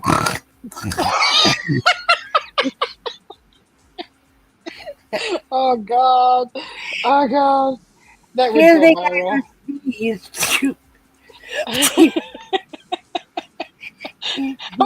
Or let some snot hang down my nose while I'm taking a bite, and then it goes in also. Yeah. I'll close up into the camera. How many times have you seen kids with snotty noses and they're eating it? Then they pull it Right? back and the snot's sticking on the end of the bread as they pull it away. Oh my God. Yeah, that would be a Oh, good cooking stream. I can make some toast and do that. People would be borrowing your stream, borrowing the stream just to show others. Oh my God. Oh my God. I don't know how I would keep a straight face doing all that. Or it's going to be really hard if I ever did decide to do something like that. Uh-oh. Uh-oh. What's going on? Look who popped in. Dear Geneva Convention, please add Susie B. and Kathy Bates to Chapter 2 of War Crimes Through. You listen here, Mr. Mike. I had to come up here, Mike. She said something nasty, so I had to come up here. I know I was She telling her I was going to boil meat the ball. she wanted to boil the meatballs in water. Oh, San Giuseppe. Booger and snot toast. Oh my gosh. Yeah, yeah. Well, I think I'm gonna. If Mike doesn't pop up, I'm gonna shut her down and go. God, I hope I'm not getting sick. And go enjoy a fire. Yeah. I need to burn this out of my system. Oh God. Hope I don't get sick. I feel it. My nose is running a little bit. Shoot. How much vitamin C can you eat in a day? I think up to like that much. No, I already had like 4 or 5. I think I'm gonna have 2 more. Oh my God. What the hell? It only makes you poop if you eat too much vitamin C. So it'll force a stool out of you.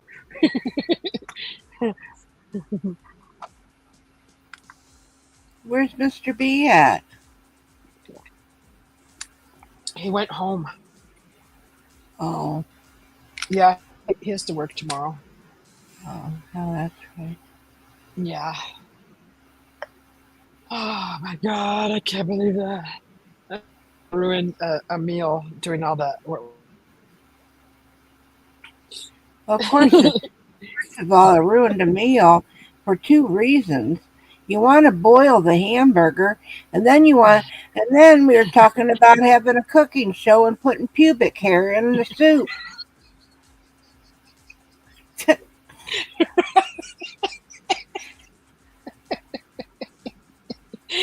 Oh, well, I mean, you gotta do something. I gotta make some money on my channel. How else am I gonna get the views? People watch that stuff. Remember the Haktui girl? I mean, come on, look what she did. Sarah has the TV at full volume. Okay, that's fine. Mike!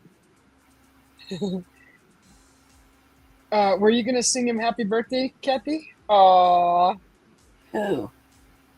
Mr. B, I think he's talking about. Oh, I don't think my voice is going to be working too good for that. Oh, we're all getting sick. We're all snotty and sniffling, sneezing, coffee, achy, stuffy head, fever.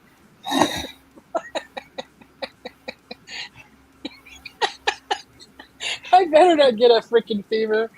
Oh gosh. What I day haven't been was sick. his birthday? It was the 2nd of November. My youngest son's birthday is today. Oh, happy birthday to your son. Yeah. Sounds like a Japanese name. Yosan, Yosan. Your son. Yeah, mine's coming up too. Oh, like this month? Yeah, my Oh. granddaughter's mother's birthday is tomorrow, and then Uh-huh. mine's on the 7th. Hmm. Oh, on the Yeah. 7th, that's right around the corner. Oh my goodness. Happy birthday, Miss Kathy. Well, it ain't my fucking birthday. You wait. Chingao. I take that back. You give it back. Don't be an I'll give Indian it giver. back. Bitch, don't tell me. Give it back then. Give me that. Give me I'll, I'll throw you a sloppy ball. Give me that. You don't play. You don't know how to play with it right.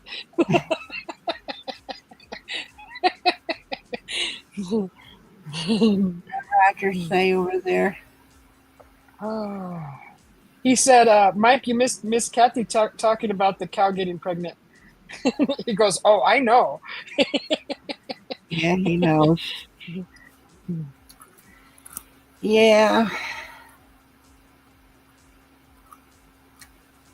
Oh, John P is saying, "Miss Kathy, please have a great week until your birthday."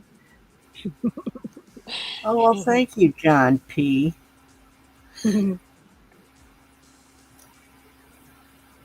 Oh my God, I better not be getting sick. Shoot, I wonder if I have those airborns.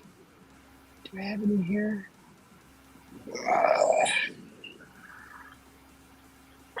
Shoot, I hope I didn't get my hubby sick. Oh God.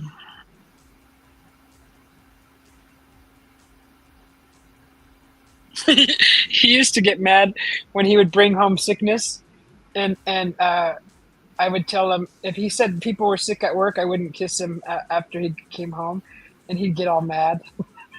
Or if I did, I would wipe my face and go sanitize my lips. Yeah. He would get all mad.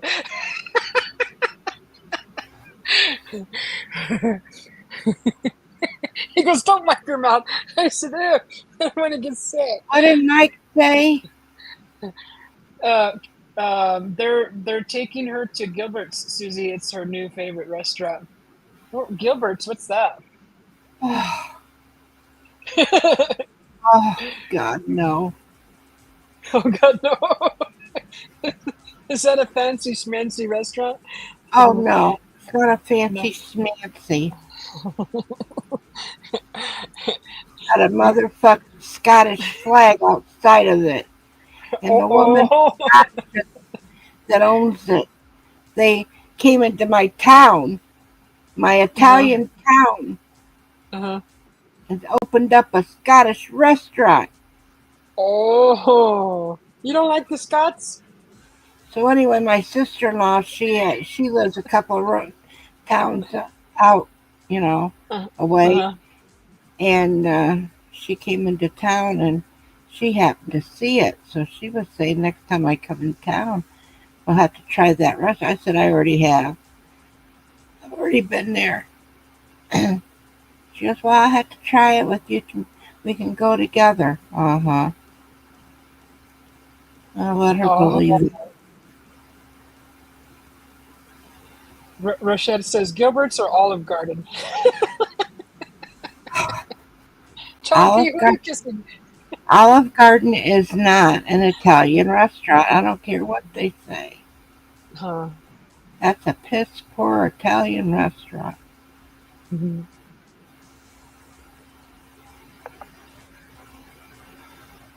Oh my God.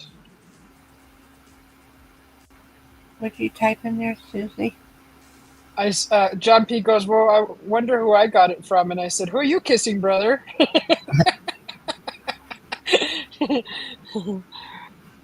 Oh, shit.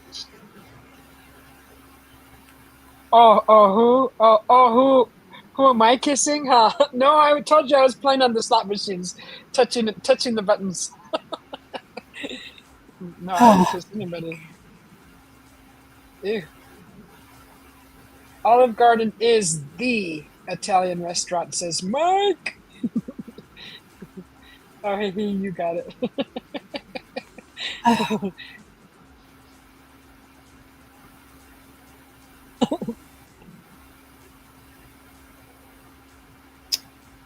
I can imagine you living next door to Mike, and after his comments, you throwing tomatoes at his house. I wouldn't waste a tomato. What would it be? What would it be? Oh, Pumpkins? uh, Kiwis?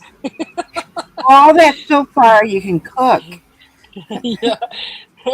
She's all poop, and she would throw poop over there.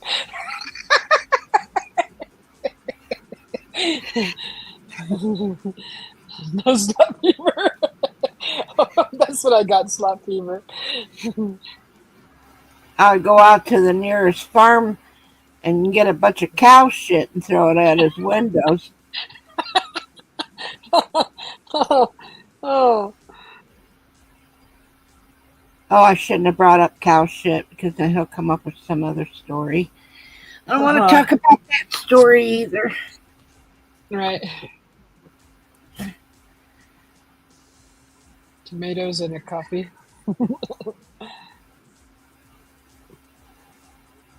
Throw Anyway, empty Keystone cans of beer.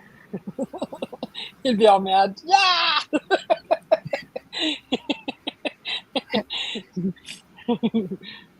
I've never had Keystone beer before. Isn't that what he drinks all the time? Keystone?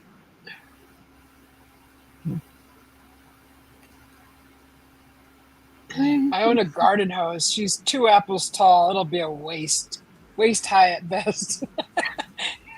Like you can't throw it high. I made the mistake by telling him that my grandson come out here to visit me. And he was making fun of me because he's taller than I am. Oh, And then he bends down and puts his hand maybe 2 feet from the floor, and he goes, "Look at how tall you are, Grandma. Look at how tall you are. Nice, Grandma." It's like he was petting a dog.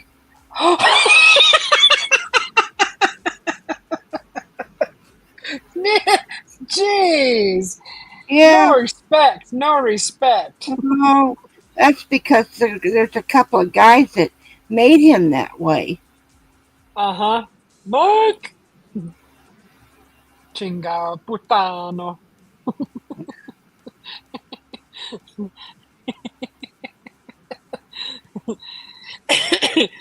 Oh, Yeah, God. yeah.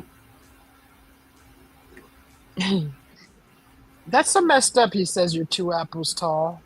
That's like tiny. That's like Well, that's like this tall. That's like this. Jeez, Mike. Mike.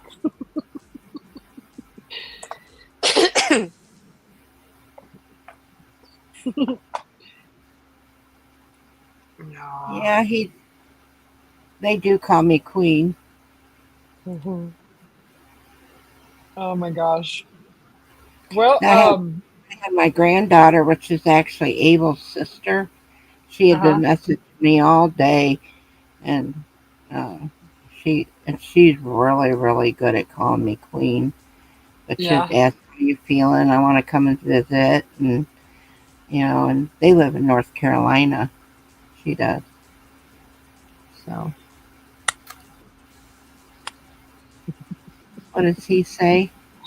Smurfs are 2 apples tall. Mike. Yep, and they cute, says John P.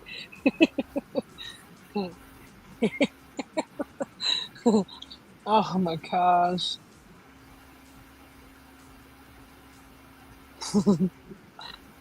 I gotta be careful when I laugh that snot doesn't come out of my nose. Yeah, be ready for cooking then, won't you? All right, it's gonna be perfect. I should get my hair all messy too. I should put my lipstick all Or crazy. whenever, right now, when you have that snot come out of your nose, put it in like a spice container, and you can call it Dano snot. I Dano have a little snot container. seasoning. It's like not put flavors. Put a Yeah, little seasoned salt in it and mix it around. yeah. Put some beef bouillon in there. Oh God! I'm gonna go lose my dinner. Oh God! Ah, I can feel it. It's coming fast. God, it's coming. I can feel it. Oh, I don't like that. Shoot.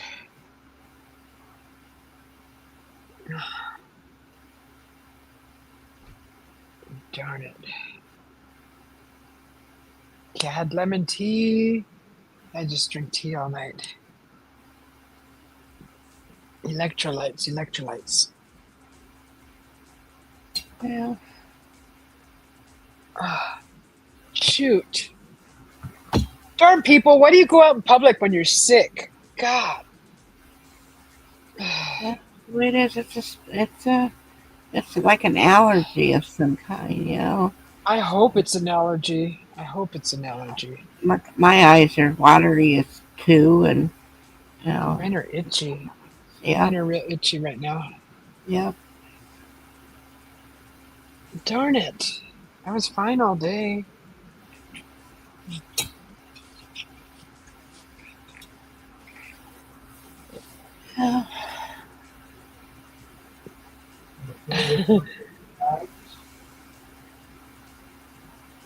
Ah, well, I better shut her down, Miss Kathy.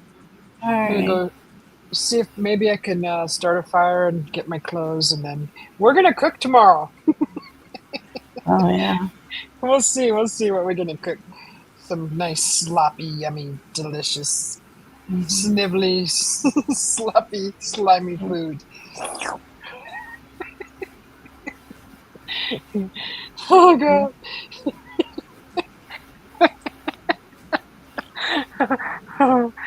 Okay. All right. Thank you, Miss Kathy, for coming up on the panel. I really always enjoy your company. You're Yes, such a delight. You're a breath of fresh air. thank you. You're welcome. Bye. Bye, Miss Kathy. See you, honey. Bye, everybody. Everybody say bye to Miss Kathy. Aw. So meatballs, meatballs, meatballs. Hopefully there's no.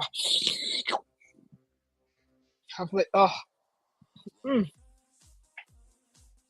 I'm turning into a snot booger. Remember that slime booger that was in Flight of the Navigator, where he's like, "Ew, what's wrong with him? He's not feeling good." And he's all looks a like a snail without a shell, and he's all it's all boogery. Bye, Mike. Yeah. So we'll see you guys later. Hopefully, hopefully this is allergies. Hope it is. I don't like getting sick, but we're gonna fight through it if it is. And I'm just gonna keep packing on the vitamin C's. Thank you all for coming in. Keep an eye out for some. I have some shorts for the next 3 days coming out. Just footage that I took, recent experiences and things, and there'll be my hubby's birthday coming out tomorrow. Just a quick short, and tomorrow or the next day, I think the 5th, my hubby's birthday short is coming out, and I think it's either tomorrow or the I don't know 3 p.m. Mountain Standard Time. So keep an eye out for that. I'd appreciate it if you push that like button. I'm really trying to get recognized through the algorithm. So push that freaking like button, that like button. Push it, or I'm coming to your house and I'm gonna paint your face. Yep, that's what I'll do. But anyways, I appreciate you guys for coming in. And hi, Mers. She pushed me off my seat. Much love, sis. Can't wait. Thank you, John P. Brother. Good to see you, Mers. Hopefully you're doing good. Good to see you. I appreciate you all for coming in. And Rashad, thanks for coming in. I appreciate you all. And everybody that came in. And I'll do a post later. We'll do the top 3 fans. We'll see who the top 3 fans are in the live. And I'll see you guys tomorrow. Let's cook some food. Let's see what we come up with. she will boil you meatballs. Yes, Miss Kathy will have my channel shut down if I boil the meatballs tomorrow. So we're going to fry meatballs tomorrow. We're going to do meatballs and rice and gravy. And I think I'll make mashed potatoes on the side. We'll see how we could spice up this food. It's going to be disgustingly delicious. All right, guys. We'll see you guys later. Thanks for popping in. I love you all. I got laundry. I got a fire. Just calling my name. We'll see you guys later. Bye. We're gonna put a pube in it. No, we won't. No, we won't. That's just disgusting. Maybe it'll get views. We never know. All right. Bye, guys. Where's my extra? All right. We'll see you.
Bye.